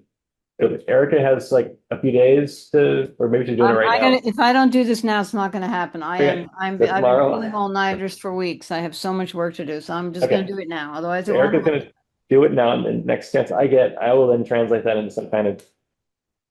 We can talk about that. I don't know if it can be done, Put numbers on 1 through Oh. 30, just pick the and then on a numbers. separate, and then on a Google form, there's Yeah. because I know we want to not have the voting happen Right. live where we can see the votes. So yeah, so we identify them somehow, and then we use a Google form to vote. I don't know, figure it out. But the goal would be to have. We shouldn't see, Between now and next meeting. we shouldn't see each other's votes. I'll just say it. That's deliberation. Yeah. Just. I do think it helps though if the submitter adds the captions. Sure. Before the survey. So we know what we're Like, looking- What is this? what we're showing? focusing on, yeah. Whether it's- Well, that may just be a couple of words. Exactly. Yeah. But the caption says that, I'm pretty sure. What it's meant to represent. Yeah. Here we go. Sounds good. So that's gonna happen? The caption's gonna be. Yeah, written. So people will I'll write the monitor. captions in that utility that we have. At some point, and they might not all get captions, we can still vote on them. What is supposed to be shown. Or at least you can make reference to the rule without like composing the perfect. I was gonna think the side, parking lot. Exactly, yeah, Amenities, That'd be whatever. fine. And then we'll get, okay. That's all I'm gonna do, yeah. Okay. Good. All right, so the bike plan, I'm. And then, so at next meeting, we'll decide that it's time to go to council. We're not gonna plan that right. Good. And hopefully we'll have some feedback from. Yep. Right, okay. Mhm. Oh, can I make a suggestion for future agendas? The definitions, I think if we could put the definitions on the agenda. Those are just, get those definitions. Of shelter. Like a data center, a shelter, or this and We that. could have a discussion to just start an inventory. Just start listing them That's fine. without trying to then also solve them at that moment. That's fine. No, I think so, I mean, next time to start talking. Are we on number 9 next meeting? Yes. Okay.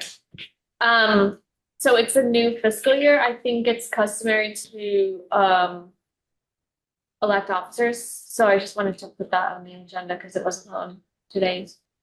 Right. We are supposed to do that in July. Yeah. I think last year we did it in August as well. That's right. Because you brought it up that we had forgotten to do it in July last year. Yes. That's your role. Reminder. That's your Remember. specialty. Yeah, reminder. Thank you. Uh-huh.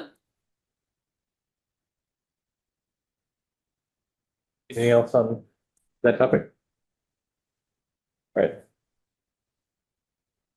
Next meeting, August 6th. That's good to go. Around the old oak table? Oh, thank you. All right, have a motion to adjourn. So moved.